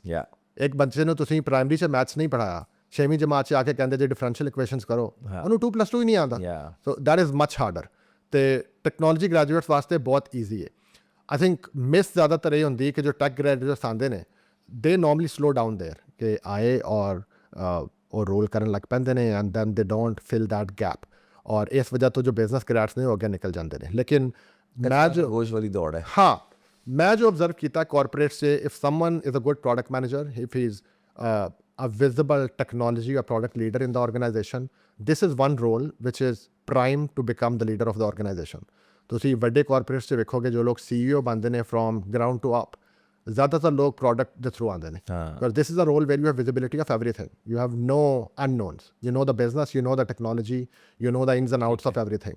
ਤੇ ਇਸ ਲਿਹਾਜ਼ ਨਾਲ ਬਹੁਤ ਇੰਪੋਰਟੈਂਟ। ਲੇਕਿਨ ਮੈਂ ਇਸੇ ਸਵਾਲ ਦੇ ਜਿਹੜਾ ਮੈਂ ਐਂਗਲ ਚਾਹ ਰਿਹਾ ਤੁਸੀਂ ਕਵਰ ਕਰੋ, ਇਹ ਹੈਗਾ ਕਿ ਅਗਰ ਕੋਈ ਬੱਚਾ ਅੱਜ ਦੇਖੋ ਨਾ, ਸਾਡਾ ਇੰਪਰੈਸ਼ਨ ਇਹ ਹੁੰਦਾ ਸੀ ਕਿ ਅਸੀਂ ਅਗਰ ਪੜ੍ਹਨੇ ਪਏ ਨਾ ਯੂਨੀਵਰਸਿਟੀ ਦੇ ਵਿੱਚ ਤੇ ਉੱਥੇ ਇੱਕ ਦੌੜ ਹੁੰਦੀ ਕਿ ਜੀ CS ਡਿਗਰੀ ਹੈ, ਉਹਦੇ 'ਚ ਪ੍ਰੋਗਰਾਮਿੰਗ ਆਉਂਦੀ ਕਿ ਨਹੀਂ ਆਉਂਦੀ ਜੀ, ਕਹਿੰਦੇ ਨਹੀਂ ਮੇਰੇ ਕੋਲ ਤਾਂ ਪ੍ਰੋਗਰਾਮ ਨਹੀਂ ਬਣਦਾ, ਉਹ ਕਿਹਾ ਯਾਰ ਤੂੰ ਨਲਾਇਕ ਆਦਮੀ ਹੈ ਜੀ, ਠੀਕ ਹੈ। ਹੁਣ ਪਤਾ ਲੱਗੇ ਜੀ ਉਹਨੇ ਕੁਝ ਅਰਸੇ ਬਾਅਦ ਉਹਦੇ ਕੋਲ ਉਹ ਸਕਿੱਲ ਹੈ ਕਿ ਜਿਹੜੀ ਜਿਹਨੂੰ ਰਿਪੋਰਟ ਕਰੇਗਾ ਇਹ ਪ੍ਰੋਗਰਾਮਰ ਜੀ, ਠੀਕ ਹੈ, ਯਾਨੀ ਉਹ ਕੋਈ ਵੱਡੀ ਸਕਿੱਲ ਹੈ ਉਹਦੇ ਕੋਲ। ਲੇਕਿਨ ਉਹ ਸਾਡੀ ਯੂਨੀਵਰਸਿਟੀਆਂ ਦੇ ਵਿੱਚ ਮਿਸਾਲ ਦੇ ਤੌਰ 'ਤੇ ਉਹ ਪਰਸੀਵ ਨਹੀਂ ਹੁੰਦੀ ਚੀਜ਼ ਬੰਦੇ ਨੂੰ ਕਿ ਯਾਰ ਮੈਂ ਵੀ ਕੋਈ ਫਾਇਦਾ ਹੈ ਮੇਰੇ, ਕਿਉਂਕਿ ਮੈਂ ਬੋਝ ਹੀ ਹੈ ਧਰਤੀ 'ਤੇ। ਲਿਹਾਜ਼ਾ ਆਪਾਂ ਤੁਰਪੀਆਂ ਚਾਹ ਰਹੇ ਹਾਂ ਕਿ ਅਗਰ ਅੱਜ ਕੋਈ ਬੱਚਾ ਸਟਰਗਲ ਕਰ ਰਿਹਾ ਹੈ ਕਿ ਮੈਂ ਚਾਹੁੰਦਾ ਕਿ ਤੁਸੀਂ ਦੱਸੋ ਕਿ ਯਾਰ ਜੇ ਤੇ ਤੂੰ ਇਸ ਤਰ੍ਹਾਂ ਦਾ ਬੰਦਾ ਹੈ ਨਾ ਤੇ ਤੂੰ ਬੱਚਾ ਅੱਛਾ ਹੈ, ਲੇਕਿਨ ਤੂੰ ਹੁਣ ਇਸ ਤਰ੍ਹਾਂ ਸਮਝ ਕਿ ਤੂੰ ਇੱਕ ਉਸ ਡਿਗਰੀ ਤੈਨੂੰ ਐਸੀ ਮਿਲੀ ਹੈ ਕਿ ਜਿਹੜੇ 'ਚ ਤੂੰ ਗਲਤ ਵੜ ਗਿਆ, ਹੁਣ ਤੂੰ ਉੱਥੋਂ ਨਿਕਲਣਾ ਬਾਹਰ ਹੈ, ਲੇਕਿਨ ਤੂੰ ਆਪਣੇ ਆਪ ਨੂੰ ਇਹਨਾਂ ਚੀਜ਼ਾਂ 'ਤੇ ਪੋਲਿਸ਼ ਕਰਦਾ ਜਾ, ਇਵੈਂਚੁਅਲੀ ਜਿਹੜਾ ਨਾ ਤੂੰ ਮਤਲਬ ਕਿ ਆਪਣਾ ਰਸਤਾ ਲੱਭ ਲਏਗਾ। ਉਹ ਮੈਂ ਚਾਹ ਰਿਹਾ ਕਿ ਤੁਹਾਡਾ ਕੋਈ ਆਪਟੀਮਾਈਜ਼ ਪਾਥ ਕਿ ਇਹ ਚੀਜ਼ਾਂ ਤੂੰ ਆਪ ਖੁਦ ਕਰ ਜਾਂ ਤੂੰ ਆਪਣੇ ਆਪ ਨੂੰ ਇਸ ਤਰ੍ਹਾਂ ਗੇਜ ਕਰ ਔਰ ਫਿਰ ਇਹਨਾਂ ਚੀਜ਼ਾਂ ਦੇ ਜ਼ਰੀਏ ਤੂੰ ਐਡਵਾਂਟੇਜ ਲੈ ਕਿ to get there maybe sooner. I think ਇੱਕ ਚੀਜ਼ ਜੋ ਫੋਰ ਐਗਜ਼ਾਮਪਲ CS ਕੀਤਾ ਹੀ ਤੇ ਹੁਣ MBA ਕਰੀ ਲਾਜ਼ਮੀ। ਫੋਰ ਐਗਜ਼ਾਮਪਲ ਤੂੰ ਇੱਧਰ ਨਾ ਜਾਈ ਮਾਸਟਰ, ਤੂੰ MBA ਵੱਲ ਚਲਾ ਜਾਈ, ਤੂੰ ਕਿਤੇ ਕੋਈ ਦੋਨੋਂ ਚੀਜ਼ਾਂ ਆਉਣਗੀਆਂ। ਇੱਕ ਐਗਜ਼ਾਮਪਲ ਮੈਂ ਦੇ ਰਿਹਾ। ਜਾਂ ਪਰਸਨਲ ਲੈਵਲ 'ਤੇ ਕਿੱਥੋਂ ਕੋਈ ਸਟੱਡੀ ਕਰਨਾ, ਕੋਈ ਸਰਟੀਫਿਕੇਟਸ ਲੈਣਾ ਜਾਂ ਕੋਈ ਐਕਸਪੀਰੀਐਂਸਿਸ ਇਹੋ ਜਿਹੇ ਲੈਣਾ ਜਿਹਦੇ ਨਾਲ ਤੈਨੂੰ ਐਡਵਾਂਟੇਜ ਹੋਏਗਾ ਕਿ ਲੋਕਾਂ ਕੋਲ ਸਮਝ ਹੀ ਨਹੀਂ ਆਉਣੀ, ਤੂੰ ਪ੍ਰੋਡਕਟ ਮੈਨੇਜਰ ਬਣ ਕੇ ਯੰਗ ਪ੍ਰੋਡਕਟ ਮੈਨੇਜਰ ਬਣ ਸਕਦਾ। आई थिंक एक इनकी जो एक कोर रीज़न है वो है कि जिन्नी भी टैक्नोलॉजी यूनिवर्सिटीज़ बड़ियां ने पाकिस्तान से, मेरा फास्ट दा एक्सपीरियंस है उनके बारे च मैं फॉर श्योर कह सकना there is a very strong bias for people who can code well. बिल्कुल fast the social currency coding या डेवलपमेंट, बिल्कुल people who are not good at coding even if they are getting good grades or eventually whatever they do in career ਉਹਨਾਂ ਨੂੰ look down upon ਕੀਤਾ ਜਾਂਦਾ fast 'ਚ। ਮੈਨੂੰ ਆਪਦੇ 4 ਸਾਲ ਦਾ ਯਾਦ ਹੈ, ਇਹ ਤਾਂ ਬੰਦਾ ਟੈਕਨੀਕਲ ਨਹੀਂ ਹੈ। ਹਾਂ I'm working in a highly technical corporate now. Yeah. I think technology the appreciation होना ज़रूरी है. You need to understand how technology works, not necessarily code that. ਤੇ I think ਹੁਣ ਤੇ ਬਹੁਤ ਜ਼ਿਆਦਾ ਹੁਣ ਤਾਂ ਬਹੁਤ ਜ਼ਿਆਦਾ ਵਿਚਾਰੇ ਲੁੱਟਦੇ ਫਿਰਦੇ ਕਿੱਥੇ ਜਾਣਾ ਹੈ ਬਿਲਕੁਲ। ਤੇ I think ਅਗਰ ਇੱਕ ਬੰਦਾ ਕੰਪਿਊਟਰ ਸਾਇੰਸ ਡਿਗਰੀ 'ਚ ਆ ਗਿਆ ਹੈ, ਜ਼ਰੂਰੀ ਨਹੀਂ ਹੈ ਕਿ he needs to be really good at coding and then do an MBA. MBA is not a requirement for business analysis or product management or even project management. If they can get through those courses, जिन्ने भी coding या development related courses ने, you still need to pass them because that will give you that very useful understanding के उस black box के अंदर की हो रहा है। क्योंकि जो business side तो product managers आते ने, they see that whole product as a black box. उन्होंने सिर्फ ये पता होता है input आ रही है output आ रही है। सही है। That is not good enough. You also need to know what's happening inside that. और जो DFD level 1 या 2 होती, getting a little technical, वो बहुत important है। I think if you can still get through those courses but double down on the courses which are giving you technology appreciation and business acumen, software engineering the course ਹੈ, algorithms ਦਾ course ਹੈ, data structures ਦਾ course ਹੈ, fast 'ਚ ਬਹੁਤ electives offer ਹੁੰਦੇ ਨੇ, ਬਹੁਤ ਸਾਰੀ universities 'ਚ ਹੁੰਦੇ ਨੇ ਪ੍ਰੋਜੈਕਟ ਮੈਨੇਜਮੈਂਟ ਦਾ। ਈਵਨ ਅਗਰ ਨਹੀਂ ਵੀ ਹੁੰਦੇ ਤੁਸੀਂ ਉਹਦੇ ਬਾਅਦ ਉਹ ਸਰਟੀਫਿਕੇਸ਼ਨ ਕਰ ਸਕਦੇ ਜੀ, ਸੈਲਫ ਲਰਨ ਕਰ ਸਕਦੇ ਜੇ। ਹੁਣ ਤੇ ਇਹ ਰੋਲ ਇੰਨੇ ਵੈਲ ਡਿਫਾਈਨ ਹੋ ਗਏ ਨੇ। ਅਗਰ ਮੈਂ 15 ਸਾਲ ਪਹਿਲੇ ਗੱਲ ਕਰਾਂ ਜਦੋਂ ਮੈਂ ਇਹਦੇ 'ਚ ਸ਼ੁਰੂ ਕੀਤਾ ਸੀ, ਇਸ ਰੋਲ ਦੀ ਕੋਈ ਡੈਫੀਨੇਸ਼ਨ ਨਹੀਂ ਸੀ, ਨਾ ਬਿਜ਼ਨਸ ਐਨਾਲਿਸਿਸ ਦੀ, ਨਾ ਸਿਸਟਮ ਐਨਾਲਿਸਿਸ ਦੀ, ਨਾ ਪ੍ਰੋਡਕਟ ਮੈਨੇਜਮੈਂਟ ਦੀ। ਹੁਣ ਇੰਟਰਨੈਸ਼ਨਲ ਬੋਡੀਜ਼ ਐਗਜ਼ਿਸਟ ਕਰਦੀਆਂ ਨੇ ਜਿਨ੍ਹਾਂ ਨੇ ਇਹਨਾਂ ਰੋਲਸ ਨੂੰ ਡਿਫਾਈਨ ਕੀਤਾ। ਉਹ ਹਰ ਸਾਲ 2-2 ਸਫ਼ਿਆਂ ਦੀ ਕਿਤਾਬਾਂ ਪਬਲਿਸ਼ ਕਰਦੇ ਨੇ, ਉਹਦੀ ਸਰਟੀਫਿਕੇਸ਼ਨ ਹੁੰਦੀ ਹੈ। ਇੰਟਰਨੈਸ਼ਨਲ ਇੰਸਟੀਟਿਊਟ ਹੈ ਬਿਜ਼ਨਸ ਐਨਾਲਿਸਿਸ ਹੈ, ਪ੍ਰੋਡਕਟ ਸਕੂਲ ਹੈ, ਬਹੁਤ ਵੱਡੇ technology leaders ਜੋ authors ਨੇ like Marty Cagan ਜੋ ਇਹਨਾਂ ਤੇ ਕਿਤਾਬਾਂ ਲਿਖ ਰਹੇ ਨੇ। there is dearth of knowledge available online. You don't have to do another degree ਕਿ ਜਾਓ ਜੀ ਹੁਣ MBA ਕਰੋ ਤੇ ਫਿਰ ਆਪਦੇ ਆਪ ਨੂੰ ਰਿਫਰੈਸ਼ ਕਰੋ, ਇਹਦੀ ਜ਼ਰੂਰਤ ਨਹੀਂ ਹੈ। You can still land into that. ਮਤਲਬ 15 ਸਾਲ ਪਹਿਲੇ ਮੈਂ ਇਹ ਕੀਤਾ ਸੀ। I don't give myself credit. I think ਕੁਝ ਸੀਨੀਅਰਸ ਨੇ ਕੁਝ by coincidence ਹੋਇਆ, ਲੇਕਿਨ this can happen even today. ਅੱਛਾ, ਇੱਕ ਮੈਨੂੰ ਇਹ ਦੱਸੋ ਕਿ ਤੁਸੀਂ ਕਿ ਹੁਣ AI ਦਾ ਜਿਸ ਤਰ੍ਹਾਂ ਦੌਰ ਆ ਰਿਹਾ ਹੁਣ ਕਹਿੰਦੇ ਜੀ ਪ੍ਰੋਡਕਟ ਦਾ ਜਿਹੜਾ ਤੂਫਾਨ ਆਉਣ ਵਾਲਾ, ਕਿਉਂਕਿ ਥਰੋ ਅਵੇ ਪ੍ਰੋਡਕਟਸ ਬਣਨੀ ਹੈ। ਬਿਲਕੁਲ। ਅਤੇ ਮੇਰਾ ਤਾਂ ਖਿਆਲ ਹੈ ਕਿ ਪ੍ਰੋਡਕਟ ਮੈਨੇਜਰਸ ਜਿਹੜੇ ਨੇ ਉਹਨਾਂ ਦੀ ਤਾਂ ਡਿਮਾਂਡ ਹੀ ਬਹੁਤ ਵੱਧ ਜਾਣੀ ਹੈ ਕਿ ਹਰ ਪਾਸੇ ਉਹਨਾਂ ਨੂੰ like you have to coding ਘੱਟ ਜਾਏਗੀ, ਉਹਨੂੰ ਜਿਹਨਾਂ ਨੂੰ ਸੰਭਾਲੇ ਸਮਝੇ, ਉਹਦੀ ਡਿਜ਼ਾਈਨਿੰਗ ਕਰੇ, ਕਿਉਂਕਿ ਉਹਦੇ ਹੱਥ 'ਚ ਸ਼ਾਇਦ ਉਹੀ ਡਿਜ਼ਾਈਨਰ ਬਣ ਜਾਏ ਪ੍ਰੋਡਕਟ ਦਾ। ਤੁਸੀਂ ਕਿਸ ਤਰ੍ਹਾਂ ਦੇਖਦੇ ਹੋ ਇਸ ਜਿਹੜਾ ਸ਼ਿਫਟ ਆ ਰਿਹਾ ਹੈ ਐਜ਼ ਅ ਪ੍ਰੋਡਕਟ ਮੈਨੇਜਰ, ਤੁਸੀਂ ਕੀ ਦੇਖ ਰਹੇ ਹੋ? ਦੇਖੋ ਜੋ ਔਰ ਇੱਕ ਚੀਜ਼ ਮੈਂ ਥੋੜ੍ਹੀ ਕੱਟ ਰਿਹਾ ਕਿ ਫॉर ਹਾਊ ਲੌਂਗ, ਬਿਕੋਜ਼ ਅੱਜ ਕੱਲ੍ਹ ਇਹ ਬੜਾ ਮਸਲਾ ਹੈ ਕਿ ਅੱਜ ਕੋਈ ਤੁਸੀਂ ਰਿਕਾਰਡਿੰਗ ਦੇ ਵਿੱਚ ਕਹੋਗੇ ਉਹ 3 ਸਾਲ ਬਾਅਦ ਖਤਮ ਹੋ ਜਾਏਗਾ, ਸਾਲ ਬਾਅਦ ਜਾਂ 10 ਸਾਲ ਦੀ ਕੋਈ ਪ੍ਰੋਡਿਕਸ਼ਨ ਤੁਸੀਂ ਦੇ ਸਕਦੇ ਹੋ based upon obviously future is unknown. ਲੇਕਿਨ ਜੋ ਤੁਸੀਂ ਸੋਚ ਰਹੇ ਹੋ ਉਹਦਾ ਕਰਵ ਜਿਹੜਾ ਹੈ ਉਹ ਕਿੰਨਾ ਕੁ ਮਤਲਬ ਸਾਈਨ ਵੇਵ ਉਹਦੀ ਛੋਟੀ ਜਿੰਨੀ ਹੈ ਇਸ ਵਾਲੀ ਜਾਂ ਵੱਡਾ ਉਹਦਾ ਜਿਹੜਾ ਸਾਈਕਲ ਹੈ? आई थिंक फॉर श्योर तो कोई भी नहीं कह सकता और टाइम देना मुश्किल है, लेकिन मेरी अंदर तो ओपीनियन है कि अगर तुसी सोचो कि कोर आउटपुट की है इस रोल दी, फॉर एग्जांपल अगर मैं किसी को कਹਾਂ कि एक इंजीनियर दी या सॉफ्टवेयर इंजीनियर दी कोर आउटपुट कोड है, एक सॉफ्टवेयर टेस्ट इंजीनियर या टेस्टर दी कोर आउटपुट टेस्ट केसेस या टेस्ट प्लान्स है, product manager as a role दी कोर आउटपुट डिसीजंस है। That's what we do. ठीक है, we write a lot of documents, we work with stakeholders, बहुत सारी कम्युनिकेशन होंदी। लेकिन अगर एक चीज़ मैं कਹਾਂ कि ਅਸੀਂ ਡਿਲੀਵਰ ਕੀ ਕਰਨੇ ਆ, दैट इज़ डिसीजंस। ਉਹਦੀ ਇੰਪੋਰਟੈਂਸ ਇਸ ਵਜ੍ਹਾ ਤੋਂ ਹੈ ਕਿ ਅਗਰ ਤੁਸੀਂ ਕਾਰਪੋਰੇਟ 'ਚ ਕੰਮ ਕਰ ਰਹੇ ਜੇ ਜਿੱਥੇ you have 3 pathways and you can take any of them, ਤੁਹਾਡੇ ਕੋਲ ਇੱਕ ਆਪਸ਼ਨ ਹੈ ਕਿ ਤੁਸੀਂ ਤਿੰਨੇ ਟੈਸਟ ਕਰ ਲਵੋ ਔਰ ਵੇਖ ਲਵੋ ਕੀ ਵਰਕ ਕਰਦਾ, ठीक है, ਲੇਕਿਨ there is an implicit caste of taking everything. या ਅਗਰ ਮੈਂ ਲੈਟਸ ਸੇ ਮਾਈਕ ਬਣਾ ਰਿਹਾ ਔਰ ਮੇਰੇ ਕੋਲ ਆਪਸ਼ਨ ਹੈ ਮੈਂ ਇਹਨੂੰ ਲਾਲ ਬਣਾ ਲਵਾਂ, ਨੀਲਾ ਬਣਾ ਲਵਾਂ, ਪੀਲਾ ਬਣਾ ਲਵਾਂ, ਆਈ ਹੈਵ ਐਨ ਆਪਸ਼ਨ ਮੈਂ ਤਿੰਨੇ ਬਣਾਵਾਂ 100 ਪੀਸ ਮਾਰਕੀਟ 'ਚ ਸੱਟਾਂ ਏ ਬੀ ਟੈਸਟ ਕਰਾਂ ਵਟ ਵਰਕਸ, सही, ਆਈਲ ਜਸਟ बिल्कुल ਲੈਟਸ ਰਿਡਿਊਸ दैट। ਇਹਦੇ 'ਚ ਪ੍ਰੋਬਲਮ ਹੈ ਕਾਸਟ ਹੈ, बिल्कुल ਇਸ ਕਾਸਟ ਨੂੰ ਰਿਡਿਊਸ ਕਰਨਾ ਪ੍ਰੋਡਕਟ ਮੈਨੇਜਮੈਂਟ ਦਾ ਕੰਮ ਹੈ। I will use my knowledge of the market, ਮੇਰੀ ਪ੍ਰੋਡਕਟ ਇੰਟੂਇਸ਼ਨ, ਮੇਰੀ ਰਿਸਰਚ, ਕਸਟਮਰ ਅੰਡਰਸਟੈਂਡਿੰਗ, ਉਸ ਬੇਸ 'ਤੇ ਮੈਂ ਇਸ ਕਾਸਟ ਨੂੰ ਰਿਡਿਊਸ ਕਰਾਂਗਾ। I will drive that decision making. ਇਹ ਡਿਸੀਜਨ ਮੇਕਿੰਗ AI ਤੋਂ ਆਉਣ ਤੋਂ ਬਾਅਦ ਵੀ ਰਹੇਗੀ, ਦੈਟਸ ਮਾਈ ਅੰਡਰਸਟੈਂਡਿੰਗ। ठीक है, ਡਿਸੀਜਨਸ ਤਾਂ ਕਿਸੇ ਨੇ ਲੈਣੇ ਨੇ ਨਾ, you can of course rely on AI to take that those decisions as well, ਲੇਕਿਨ ਪ੍ਰੋਡਕਟ ਬਣਾ ਕੇ ਰਵੇ ਹੋ, ਕਿਉਂਕਿ ਜੋ ਪ੍ਰੋਡਕਟ ਮੈਨੇਜਮੈਂਟ ਦਾ life cycle starts way early, it's not just execution, बिल्कुल सही, ਇਹ ਇੱਕ ਸਟ੍ਰੈਟੇਜਿਕ ਰੋਲ ਹੈ। ਤੁਸੀਂ ਪ੍ਰੋਡਕਟ ਬਣਾਉਣਾ ਕੀ ਹੈ, ਉੱਥੋਂ ਡਿਸੀਜਨ ਮੇਕਿੰਗ ਸ਼ੁਰੂ ਹੋਣੀ, ਜਾਂ ਬਣਾਉਣਾ ਵੀ ਹੈ ਜਾਂ ਨਹੀਂ ਬਣਾਉਣਾ, बिल्कुल सही, ਉਹ ਕੁਝ ਡਿਸੀਜਨਸ ਦੀ ਹਿਊਮਨਸ ਕੋਲ ਰਹਿਣਗੇ ਨਾ। ਤੁਸੀਂ ਇਹ ਤਾਂ ਨਹੀਂ ਕਰ ਸਕਦੇ ਕਿ AI ਟੂਲ ਨੂੰ ਕਹੋ ਕਿ ਆਪ ਹੀ ਡਿਸਾਈਡ ਕਰ ਬਣਾਉਣਾ ਜਾਂ ਨਹੀਂ ਬਣਾਉਣਾ, ਤਾਂ ਫਿਰ ਬਣਾ ਵੀ ਦੇ। सही है, I don't know how long it will last, ਲੇਕਿਨ that's how I see it. ਠੀਕ ਹੈ। ਅੱਛਾ, ਇੱਕ ਚੀਜ਼ ਹੈ ਦੱਸਣਾ ਤੁਸੀਂ ਕਿ ਤੁਸੀਂ Amazon 'ਚ ਕੰਮ ਕਰਦੇ ਹੋ, ਇਹਦੇ ਕੰਪਨੀ ਦੇ ਬਾਰੇ 'ਚ ਵੀ ਬੜਾ ਆਉਂਦਾ ਹੈ ਕਿ ਬੜਾ ਟਫ ਹੈਗਾ ਉੱਥੇ ਰਹਿਣਾ, ਪਤਾ ਨਹੀਂ ਸ਼ਾਇਦ ਵਰਕਰਸ ਵਾਸਤੇ ਜ਼ਿਆਦਾ ਹੈ, ਤੁਹਾਡੇ ਵਾਸਤੇ ਵੀ ਹੈ ਕਿ ਨਹੀਂ।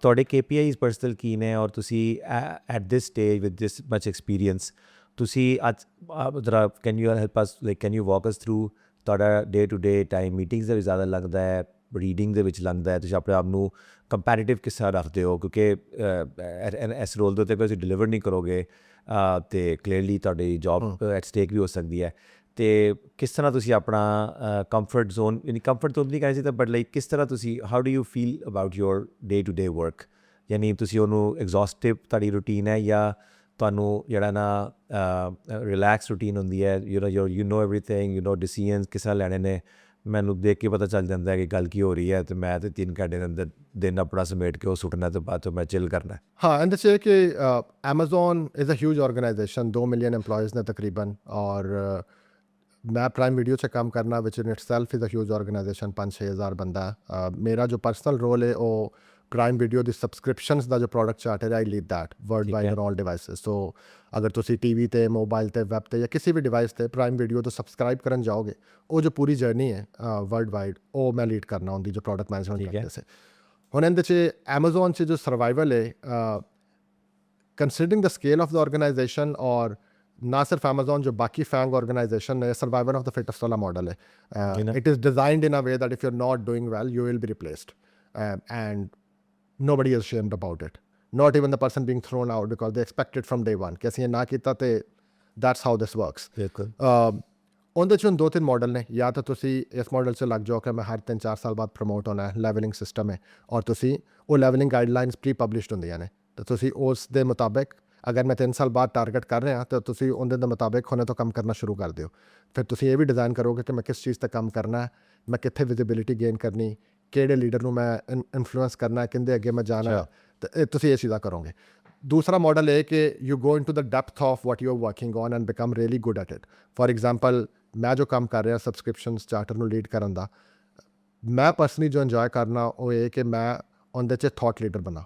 ਠੀਕ ਮੇਰਾ ਕੁਛ ਮੇਰੇ ਪਰਸਨਲ ਲਾਈਫ ਸਰਕਮਸਟੈਂਸਿਸ ਨੇ, ਮੇਰੇ ਬੱਚੇ ਛੋਟੇ ਨੇ, all 3 of them are under 10, primary school 'ਚ ਨੇ, ਕੁਛ ਮੇਰੇ ਪਰਸਨਲ ਹੌਬੀਜ਼ ਜਾਂ ਇੰਟਰਸਟ ਨੇ ਜਿਹਨੂੰ ਮੈਂ ਟਾਈਮ ਦੇਣਾ ਚਾਹੁੰਦਾ, ਅਤੇ I have taken a conscious decision ਕਿ ਉਹ ਜੋ ਪ੍ਰਮੋਸ਼ਨ ਵਾਲੀ ਦੌੜ ਹੈ मैं ਉਹਨੂੰ ਪ੍ਰਾਇੋਰਟਾਈਜ਼ ਨਹੀਂ ਕਰਾਂਗਾ।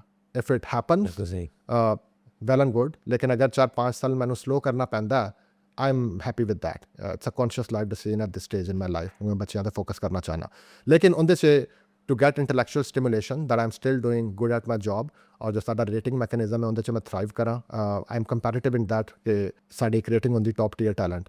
ਆਈ ਐਮ ਵੈਰੀ ਕੰਪੈਰੀਟਿਵ ਕਿ ਮੈਂ ਹਰ ਸਾਲ ਉਹ ਲੈਣੀ, not that I have something to prove, लेकिन ਸੌਰੀ ਕਿਹੜੀ ਤੁਸੀਂ ਦੁਬਾਰਾ ਸੀ ਨਾ top tier talent. So the grading on the Within that's a Amazon, top tier talent is top tier. you are recognized as someone Amazon wants to keep, and they will do things to keep you. ਸਹੀ So I've been on that for a long time. ਲੈ ਆਏ ਹੋ ਤੁਸੀਂ हाँ, ਮਾਸ਼ਾਅੱਲਾ लेकिन उनका तरीका ये नहीं है कि मैं promotion chase कर रहा। उनका तरीका है कि मैं एक रोल आइडेंटिफाई किया, एक डोमेन आइडेंटिफाई की विच आई really enjoy।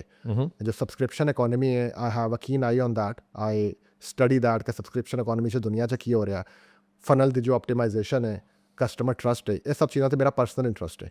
ਉਹਦੇ 'ਚ ਇੰਡਸਟਰੀ ਡਾਇਨਾਮਿਕਸ ਨੇ, ਇੰਡਸਟਰੀ ਟ੍ਰੈਂਡਸ ਨੇ, ਉਹਨੂੰ ਮੈਂ ਸਟੱਡੀ ਕੀਤਾ ਔਰ I have put myself in a position in the company where I am considered a thought leader. ਨਾ ਸਿਰਫ ਮੇਰੀ ਆਰਗੇਨਾਈਜੇਸ਼ਨ ਪ੍ਰਾਈਮ ਵੀਡੀਓ, ਸਾਡੀ ਜੋ ਸਿਸਟਰ ਆਰਗੇਨਾਈਜੇਸ਼ਨਸ ਨੇ ਜੋ ਇਸ ਤਰ੍ਹਾਂ ਦਾ ਸਿਮਿਲਰ ਕੰਮ ਕਰ ਰਹੀਆਂ ਨੇ, Amazon Music ਹੋ ਗਈ, Kindle ਹੋ ਗਈ, they know that ਇਹਦੇ 'ਚ ਕੁਛ ਪੁੱਛਣਾ ਤੇ ਇਸ ਬੰਦੇ ਨੂੰ ਪੁੱਛੋ. I really enjoy that position.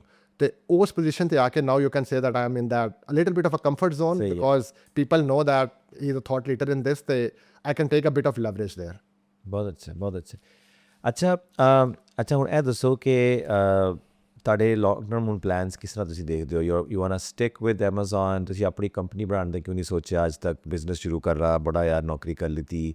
What is your state of mind? ਯਾਨੀ ਕਿਸ ਤਰ੍ਹਾਂ ਤੁਸੀਂ ਦੇਖਦੇ ਹੋ at this stage of your career? I think ਮੈਂ ਜੋ ਕਰ ਰਿਹਾ, ਮੈਂ product management as a discipline 'ਚ ਹੀ ਕੰਟੀਨਿਊ ਕਰਾਂਗਾ as far as I can see, because this is something I really enjoy doing.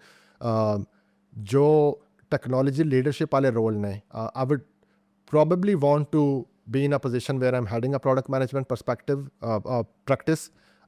लेकिन ਉਹਦੇ ਤੇ ਜੋ ਉੱਤੇ ਜੋ ਰੋਲਸ ਨੇ at this stage in my life ਮੇਰਾ ਕੋਈ ਇੰਟਰਸਟ ਨਹੀਂ ਹੈ. I think ਜਿਵੇਂ ਮੈਂ ਪਹਿਲੇ ਕਹਿ ਰਿਹਾ ਸੀ, ਕੁਛ ਮੇਰੀ ਪਰਸਨਲ ਹੌਬੀਜ਼ ਨੇ, ਕੁਛ ਮੇਰੇ ਇੰਟਰਸਟਨਲ ਲਾਈਫ ਸੇ, ਕੁਛ ਟਾਈਮ ਬੱਚਿਆਂ ਨੂੰ ਦੇਣਾ ਵਿਚ I find really important. ਕੁਛ ਜਿਵੇਂ ਆਪਾਂ ਅਰਲੀ ਔਨ ਗੱਲ ਕੀਤੀ, ਇੰਟਰਸਟ ਇਨ ਪੰਜਾਬੀ ਲੈਂਗੁਏਜ, ਥੋੜ੍ਹਾ ਐਕਟਿਵਿਜ਼ਮ ਵਾਲਾ ਕੀੜਾ, ਥੋੜ੍ਹਾ ਉੱਥੇ ਟਾਈਮ ਦੇਣਾ. ਮੈਂ ਲਾਈਫ 'ਚ ਉਹਨਾਂ ਚੀਜ਼ਾਂ ਨੂੰ ਵੀ ਪਰਸੂ ਕਰਨਾ ਚਾਹੁੰਦਾ ਅਤੇ ਮੈਂ ਉਸ ਡਾਇਰੈਕਸ਼ਨ 'ਚ ਨਹੀਂ ਜਾਣਾ ਚਾਹੁੰਦਾ ਜਿੱਥੇ the core of my life becomes just stepping one ladder after the other and becoming a CEO of a company. I don't want to do that. ਤੇ ਅਗਲੇ ਜੋ 10-15 ਸਾਲ ਕਮ ਅਜ਼ ਕਮ ਮੈਂ ਜੋ ਆਪਦੇ ਵੇਖਣਾ ਉਹ ਇਹੀ ਹੈ ਕਿ ਸਕਿੱਲ ਸੈਟ ਜਾਂ ਐਕਸਪਰਟੀਜ਼ ਵਾਈਜ਼ ਪ੍ਰੋਡਕਟ ਮੈਨੇਜਮੈਂਟ ਦੀ ਜੋ ਪ੍ਰੈਕਟਿਸ ਹੈ ਇਹਦੇ 'ਚ stepping one step after another. But ਯਾ ਪ੍ਰੋਬਬਲੀ ਤੁਸੀਂ ਇੱਕ ਲੀਡਰਸ਼ਿਪ ਪੋਜੀਸ਼ਨ 'ਤੇ ਹੋ ਜੀ, ਅਤੇ ਤੁਸੀਂ ਮੁਲਕ ਦੇ ਲੋਕਾਂ ਦੇ ਨਾਲ ਕੰਮ ਕੀਤਾ ਹੋਣਾ ਹੈ. ਇੰਡੀਅਨਸ ਵੀ ਹੋਣਗੇ, ਚਾਈਨੀਜ਼ ਵੀ ਹੋਣਗੇ, ਸ਼ਾਇਦ ਦੂਸਰੇ ਵੀ ਹੋਣਗੇ, ਪਾਕਿਸਤਾਨੀ ਵੀ ਹੋਣਗੇ, ਆਮ ਸ਼ੋਰ. ਜੀ, ਕੀ ਦੇਖਦੇ ਹੋ ਤੁਸੀਂ ਕੰਪੈਰੀਜ਼ਨ ਦੇ ਵਿੱਚ ਪ੍ਰੋਜ਼ ਐਂਡ ਕੌਨਸ ਜਾਂ ਕੀ ਪੋਜ਼ੀਟਿਵਸ ਨੈਗੇਟਿਵਸ, ਕੀ ਯਾਨੀ areas of improvement Ki recommend ਕਰਨਾ ਚਾਹੋਗੇ ਪਾਕਿਸਤਾਨੀ ਜਿਹੜਾ ਸੁਣ ਰਿਹਾ ਹੈ ਕਿ ਕਿਆ ਸਾਡੇ ਗ੍ਰੈਜੂਏਟਸ ਜਾਂ ਸਾਡਾ ਟੈਲੈਂਟ ਜਿਹੜਾ ਹੈ ਉਹ ਕੰਪੈਰੇਟਿਵ ਹੈ to the rest of the nations? ਠੀਕ ਹੈ, ਕਿਉਂਕਿ ਅਸੀਂ ਦੇਖਦੇ ਹਾਂ ਕਿ ਉਹਨਾਂ ਦਾ ਸਕੇਲ ਔਰ ਉਹਨਾਂ ਦੀ ਜਿਹੜੀ ਸਾਈਜ਼ ਹੈ ਉਹ ਸਾਡੇ ਕੋਲੋਂ ਬਹੁਤ ਡਿਫਰੈਂਟ ਹੈ.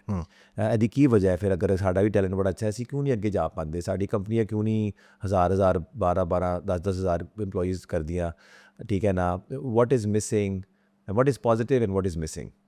ਇਹ ਥੋੜ੍ਹਾ ਜਿਹਾ ਮੈਂ ਸੁਣਨਾ ਚਾਹਾਂਗਾ. I think ਪੋਜ਼ੀਟਿਵ ਜੋ ਰੈਟਰੋਸਪੈਕਟਿਵਲੀ ਪਾਕਿਸਤਾਨੀ ਕਲਚਰ, ਸੋਸਾਇਟੀ, ਸਾਡੀ ਐਜੂਕੇਸ਼ਨ ਸਿਸਟਮ ਦਾ ਉਹ ਇਹ ਕਿ ਉਹ ਜਿਵੇਂ ਅਨਾਤੋਲ ਲਿਵਨ ਇੱਕ ਔਥਰ ਹੈ, ਉਹਨੇ ਕਿਤਾਬ ਲਿਖੀ Pakistan hard country. I think Pakistan as a ਮਾਸ਼ਰਾ, ਐਜ਼ ਅ ਮੁਲਕ ਇੱਕ ਅੱਛੀ ਜ਼ਿੰਦਗੀ ਗੁਜ਼ਾਰਨ ਵਾਸਤੇ ਜਾਂ ਸਰਵਾਈਵ ਕਰਨ ਵਾਸਤੇ ਇੱਕ ਬਹੁਤ ਮੁਸ਼ਕਿਲ ਜਗ੍ਹਾ ਹੈ. This can be a negative but I also look at the flip side ਕਿ ਇੱਕ ਪੋਜ਼ੀਟਿਵ ਵੀ ਹੈ.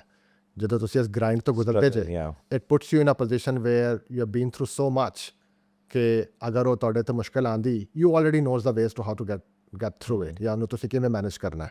ਦੂਸਰੀ ਚੀਜ਼ ਇਹ ਕਿ ਜੋ ਤੁਸੀਂ ਇੰਡੀਆ ਜਾਂ ਚਾਈਨਾ ਜਾਂ ਬਾਕੀ ਮੁਲਕਾਂ ਦੀ ਗੱਲ ਕੀਤੀ, ਆਈ ਥਿੰਕ ਮੈਂ 15 ਸਾਲ ਤੋਂ ਤਕਰੀਬਨ ਕੰਮ ਕਰ ਰਿਹਾ ਇੰਡੀਅਨਸ ਨਾਲ. I been to India many times. The people from India I manage, the people from India I have reported to. I think there is absolutely no difference in terms of talent or our skill set. Exactly the same. I think ਇੱਕ ਛੋਟੀ ਜਿਹੀ ਤੁਸੀਂ distinction ਕਰ ਸਕਦੇ ਜੇ ਕਿ ਇੱਕ elite group of educational institutes India 'ਚ, not the whole IIT, some campuses of IIT where you can say ਕਿ ਇੱਥੋਂ ਆਉਣ ਵਾਲੇ ਜੋ ਟੌਪ 5-10% ਨੇ ਨਾ, they are top notch. You can see when you work with them. ਲੇਕਿਨ overwhelming majority ਜੋ ਟੈਕ ਗ੍ਰੈਜੂਏਟਸ ਦੀ ਉੱਥੋਂ ਆ ਰਹੀ ਹੈ, I find them below average. I've worked with them for a very long time. I think ਫਰਕ ਸਿਰਫ ਇਹ scale ਦਾ. ਉਹਨਾਂ ਨੇ 1950-55 'ਚ IITs ਦੀ ਇੱਕ ਚੇਨ ਬਣਾਈ. ਸਾਡੇ ਕੋਲ ਅਸੀਂ ਹੁਣੇ ਵੀ ਲਿਖਣਾ ਸ਼ੁਰੂ ਕਰੀਏ ਤਾਂ 5 ਯੂਨੀਵਰਸਿਟੀਆਂ ਨਹੀਂ ਨਿਕਲਣਗੀਆਂ ਜਿੱਥੇ ਕੁਆਲਿਟੀ ਕੰਪਿਊਟਰ ਸਾਇੰਸ ਗ੍ਰੈਜੂਏਟਸ ਬਣਾ ਰਿਹਾ ਜੀ. ਦੂਸਰਾ ਪ੍ਰੋਬਲਮ ਈਕੋ ਸਿਸਟਮ ਦਾ. ਮਤਲਬ ਬੈਂਗਲੌਰ 3-4 ਵਾਰੀ ਜਾ ਚੁੱਕੇ ਹਾਂ. ਤੁਸੀਂ ਏਅਰਪੋਰਟ ਤੋਂ ਉਤਰ ਕੇ ਜਿੱਥੇ ਵੀ ਤੁਸੀਂ ਕੰਮ ਕਰ ਰਹੇ ਹੋ ਬੈਂਗਲੌਰ 'ਚ, ਤੁਸੀਂ ਉਹ ਜਾਂਦੇ, ਤੁਹਾਨੂੰ ਪੂਰਾ ਸ਼ਹਿਰ ਕੌਨਸਟੈਂਟਲੀ ਰਿਮਾਈਂਡ ਕਰਾਉਂਦਾ this is a software technology hub. ਉਹਨਾਂ ਦਾ ਪ੍ਰੋਬਲਮ ਹੈ ਕਿ ਅਗਰ ਟਾਟਾ ਜਾਂ ਵਿਪਰੋ ਵਰਗੀ ਇੱਕ ਕੰਪਨੀ ਆ ਜਾਏਗੀ ਜਿੱਥੇ 1 ਲੱਖ ਬੰਦਾ ਕੰਮ ਕਰ ਰਿਹਾ, it just opens up the ecosystem. ਉਹ ਪੂਰਾ ਸ਼ਹਿਰ ਡਿਜ਼ਾਈਨਡ ਹੈ ਇਸ ਦੇ ਇਰਦ ਗਿਰਦ. ਮਤਲਬ ਤੁਸੀਂ ਪਾਕਿਸਤਾਨ ਦੇ ਸਾਰੇ ਵੱਡੇ ਸ਼ਹਿਰ KLIs, ਕਰਾਚੀ, ਲਾਹੌਰ, ਇਸਲਾਮਾਬਾਦ ਇਕੱਠੇ ਕਰ ਲਓ, ਇਹਨਾਂ ਦੇ ਮਿਲ ਕੇ ਉਹਨਾਂ ਇਨਫਰਾਸਟ੍ਰਕਚਰ ਜਾਂ ਹੋਟਲਸ ਨਹੀਂ ਹੋਣਗੇ ਜਿੰਨੇ ਇਕੱਲੇ ਬੈਂਗਲੌਰ 'ਚ ਨੇ। I think over the years ਹੋਇਆ ਅਤੇ ਇਹਦੇ 'ਚ ਕੋਈ ਐਸੀ ਪਰੇਸ਼ਾਨੀ ਦੀ ਗੱਲ ਨਹੀਂ ਹੈ ਕਿ ਬਹੁਤ ਅੱਗੇ ਨਿਕਲ ਗਏ ਨੇ। ਉੱਥੇ ਕੰਮ 50 ਤੋਂ ਸ਼ੁਰੂ ਹੋ ਰਿਹਾ, 70-80 ਸਾਲ ਲੱਗੇ ਨੇ ਇੱਥੇ ਆਉਣ 'ਚ। ਔਰ ਦੂਸਰਾ ਜੋ ਇੰਡਸਟਰੀ ਦਾ ਸਕੇਲ ਹੈ ਉੱਥੇ ਬਹੁਤ ਵੱਡਾ ਹੈ। Pakistan still a developing market and I think it will only take like one good example like system ਜਿਸ ਸਕੇਲ 'ਤੇ ਗਰੋ ਹੋਈ ਪਿਛਲੇ 5-10 ਸਾਲ 'ਤੇ, ਇਹ ਸਕੇਲ 'ਤੇ ਅਗਰ ਇੱਕ ਅੱਧੀ ਕੰਪਨੀ ਹੋਰ ਗਰੋ ਹੁੰਦੀ ਹੈ ਔਰ ਪਾਕਿਸਤਾਨ 'ਚ political stability for example maintain ਹੁੰਦੀ ਹੈ ਤੇ I think it opens the door for a lot of other companies. Because I also know for a fact, ਕਿਉਂਕਿ ਮੈਂ ਪਿਛਲੇ ਆਰਗੇਨਾਈਜੇਸ਼ਨ 'ਚ ਕੰਮ ਕੀਤਾ ਇੰਡੀਅਨ ਆਫਸ਼ੋਰ ਕੰਪਨੀਜ਼ ਨਾਲ, India isn't as economically lucrative today as it was 10 years ago. It is becoming expensive. ਅੱਛਾ। So the West is going to look for alternative. ਇਸੇ ਵਜ੍ਹਾ ਤੋਂ ਈਸਟਰਨ ਯੂਰਪ ਫॉर एग्जांपल ਜਾ ਰਹੇ ਨੇ। ਜਦ ਕਿਸੇ ਨੇ 10 ਸਾਲ ਪਹਿਲੇ ਨਹੀਂ ਸੋਚਿਆ ਹੋਏਗਾ ਕਿ ਪੋਲੈਂਡ ਜਾਂ ਬਲਗੇਰੀਆ ਜਾਂ ਰੋਮੇਨੀਆ ਇੰਡੀਆ ਤੋਂ ਚੀਪਰ ਆਪਸ਼ਨਸ ਹੋ ਜਾਣਗੇ। ਲੇਕਿਨ ਐਡਵਾਂਟੇਜ ਟਾਈਮ ਜ਼ੋਨ ਦਾ ਵੀ ਹੈ, ਐਡਵਾਂਟੇਜ ਵਰਕ ਐਥਿਕ ਦਾ ਵੀ ਹੈ। ਸਾਡੇ ਹਿੱਤੇ 'ਚ ਵਰਕ ਐਥਿਕ ਦਾ ਵੀ ਇੱਕ ਪ੍ਰੋਬਲਮ ਹੈ ਕਿ ਤੁਹਾਨੂੰ ਉਹ ਟੀਚ ਕਰਨਾ ਪੈਂਦਾ, ਇੱਕ ਉੱਥੇ ਉਹ ਪ੍ਰੋਬਲਮ ਵੀ ਨਹੀਂ ਹੈ।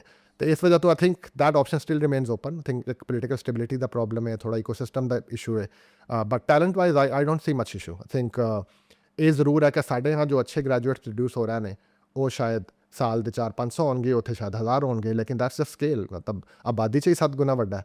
That's the difference. ਅੱਛਾ ਜੀ, ਇੱਕ ਆਖਿਰ ਦੇ ਉੱਤੇ ਜਰਾ ਇੱਕ ਪਰਸਨਲ ਦੀ ਥੋੜ੍ਹੀ ਜਿਹੀ ਗੱਲ ਤੁਹਾਡੇ ਨਾਲ ਪੁੱਛਣੀ ਹੈ ਕਿ ਤੁਹਾਡੇ ਨਾਲ ਨਾ ਕੋਈ ਇੱਕ ਅੱਧੇ ਦਹਾਈ ਪਹਿਲੇ ਕੋਈ ਸਾਡੀ ਲੜਾਈ ਵੀ ਚੱਲਦੀ ਰਹੀ ਫੇਸਬੁੱਕ ਦੇ ਉੱਤੇ। ਮੈਨੂੰ ਤਾਂ ਯਾਦ ਇਹੀ ਪੈਂਦਾ ਕਿ ਕਿਸੇ ਕਮੈਂਟ 'ਤੇ ਕਿਸੇ ਉੱਤੇ ਕੋਈ ਮਜ਼ਹਬੀ ਹੈ ਇਸ ਤਰ੍ਹਾਂ ਦੀ, ਅਤੇ ਉਦੋਂ ਮੈਂ ਸਮਝਦਾ ਸੀ ਕਿ ਯਾਰ ਇਹ ਬੰਦੇ ਨੂੰ ਲੱਗਦਾ ਕੋਈ ਮਸਲਾ ਹੈ ਮੇਰੇ ਨਾਲ ਜਾਂ ਕੀ ਅਤੇ ਤੁਹਾਡਾ ਕੋਈ ਨਾਤਿਕ ਨਾਂ ਵੀ ਹੈਗਾ, ਤੁਸੀਂ ਨਾਂ ਦੇ ਉੱਤੇ ਤੁਸੀਂ ਲੱਗਦਾ ਹੈ ਤੁਹਾਡਾ ਅਸਰ ਹੈਗਾ ਉਹਦੇ 'ਤੇ, ਤੁਸੀਂ ਜ਼ਿਆਦਾ ਮਤਲਬ ਐਕਟਿਵਿਜ਼ਮ ਦੀ ਤੁਸੀਂ ਗੱਲ ਵੀ ਕੀਤੀ। ਅਤੇ ਇਹਨਾਂ ਚੀਜ਼ਾਂ 'ਚ ਤੁਹਾਡਾ ਕੀ ਇੰਟਰਸਟ ਹੈ, ਯਾਨੀ ਕੀ ਤੁਸੀਂ ਦੇਖਦੇ ਹੋ ਕਿ ਮਤਲਬ ਜਿਹਨੂੰ ਪੰਜਾਬੀ 'ਚ ਕਹਿੰਦਾ ਕਿ ਕਿਹੜੀ ਚੀਜ਼ ਤੁਹਾਨੂੰ ਟਿਕਣ ਨਹੀਂ ਦਿੰਦੀ? ਹਾਂ, ਸ਼ਾਇਦ ਨਾ ਦਾ ਅਸਰ ਵੀ ਹੋਏ, ਲੇਕਿਨ ਆਈ ਥਿੰਕ ਇੱਕ ਕੋਰ ਜੋ ਮੇਰੀ ਲਾਈਫ ਫਿਲੋਸਫੀ ਹੈ ਉਹ ਇਹ ਕਿ ਸਾਡੇ ਕਲਚਰ 'ਚ ਇਸ ਚੀਜ਼ ਨੂੰ ਬਹੁਤ ਵੇਟੇਜ ਦਿੱਤੀ ਜਾਂਦੀ ਹੈ ਕਿ ਇਹ ਕੰਮ ਨਹੀਂ ਕਰਨਾ ਜਾਂ ਇਹ ਗੱਲ ਨਹੀਂ ਕਰਨੀ ਕਿਉਂਕਿ ਫਲਾਣਾ ਬੰਦਾ ਸੋਚੇਗਾ।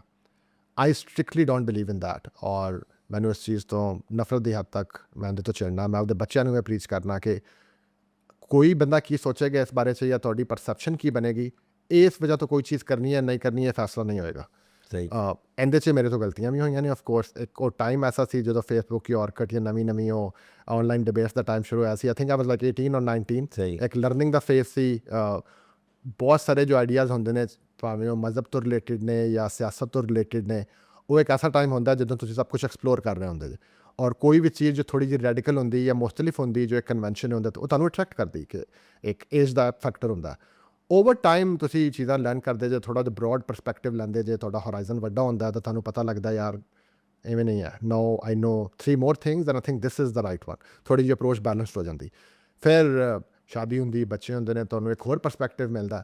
ਅਤੇ ਮੈਨੂੰ ਯਾਦ ਨਹੀਂ ਹੈ ਲੜਾਈ ਕਦੋਂ ਹੋਈ ਸੀ, ਲੇਕਿਨ ਆਈ ਡੂ ਐਕਨੋਲੇਜ। ਵੀ ਤੁਹਾਨੂੰ ਸੀਰੀਅਸ ਲੈਂਦੇ ਰਹੇ, ਗੁੱਸਾ ਕਰਦੇ ਰਹੇ, ਤੁਸੀਂ ਜਦੋਂ ਐਕਸਪਲੋਰ ਕਰ ਰਹੇ ਸੋ ਮੈਂ ਤਾਂ ਬੜਾ ਸੋਚਦਾ ਹੁੰਦਾ ਸੀ ਯਾਰ ਹੁਣ ਇਹ ਕਹਿਣਾ, ਹੁਣ ਇਹ ਜਵਾਬ ਦੇਣਾ। ਮੈਂ ਵੀ ਛੋਟਾ ਹੀ ਸੀ ਵੈਸੇ। ਆਈ ਥਿੰਕ ਓਪੀਨੀਅਨਸ ਮੇਰੀ ਡੈਫੀਨਿਟਲੀ ਚੇਂਜ ਹੋਈਆਂ ਨੇ। ਬਹੁਤ ਸਾਰੇ ਲੋਕ ਇਸ ਚੀਜ਼ ਨੂੰ ਸੀਰੀਅਸ ਲੈਂਦੇ ਨੇ ਕਿ 3 ਸਾਲ ਪਹਿਲੇ ਤੂੰ ਇਹ ਕਿਹਾ ਸੀ, ਅੱਜ ਇਹ ਕਹਿ ਰਿਹਾ। I have no shame in changing my opinions. I think ਲੇਕਿਨ ਮੈਂ ਤੁਹਾਡਾ ਇੱਕ ਸਟੇਟਸ ਪੜ੍ਹਿਆ ਸੀ ਕੁਝ ਦਿਨ ਪਹਿਲੇ, ਤੁਸੀਂ ਬਹੁਤ ਤੜੀਆਂ ਲਾ ਰਹੇ ਸੋ ਕਿਸੇ ਨੂੰ, ਏਅਰਲਾਈਨ ਵਾਲਿਆਂ ਨੂੰ ਜਾਂ ਕਿਸੇ ਨੂੰ ਏਅਰਪੋਰਟ 'ਤੇ। ਬਿਲਕੁਲ। ਮੈਂ ਕਿਹਾ ਯਾਰ ਬਈ ਅੱਲਾ ਖੈਰ ਕਰੇ, ਕੀ ਹੋ ਗਿਆ, ਐਡਾ ਗੁੱਸਾ ਕਰਕੇ ਕੀ ਹੋਇਆ? ਨਹੀਂ, ਉਹਦਾ ਫਾਇਦਾ ਹੋਇਆ ਗੁੱਸੇ ਦਾ। ਅੱਛਾ, ਕੀ ਹੋਇਆ? ਏਅਰਲਾਈਨ ਨੇ ਬੇਸਿਕਲੀ ਅਸੀਂ ਪਾਕਿਸਤਾਨ ਆ ਰਹੇ ਸੀ ਫੈਮਿਲੀ ਨਾਲ, and at the point of getting our boarding passes airline ਨੇ ਸਾਨੂੰ ਬੋਰਡਿੰਗ ਡਿਨਾਈ ਕਰਤੀ।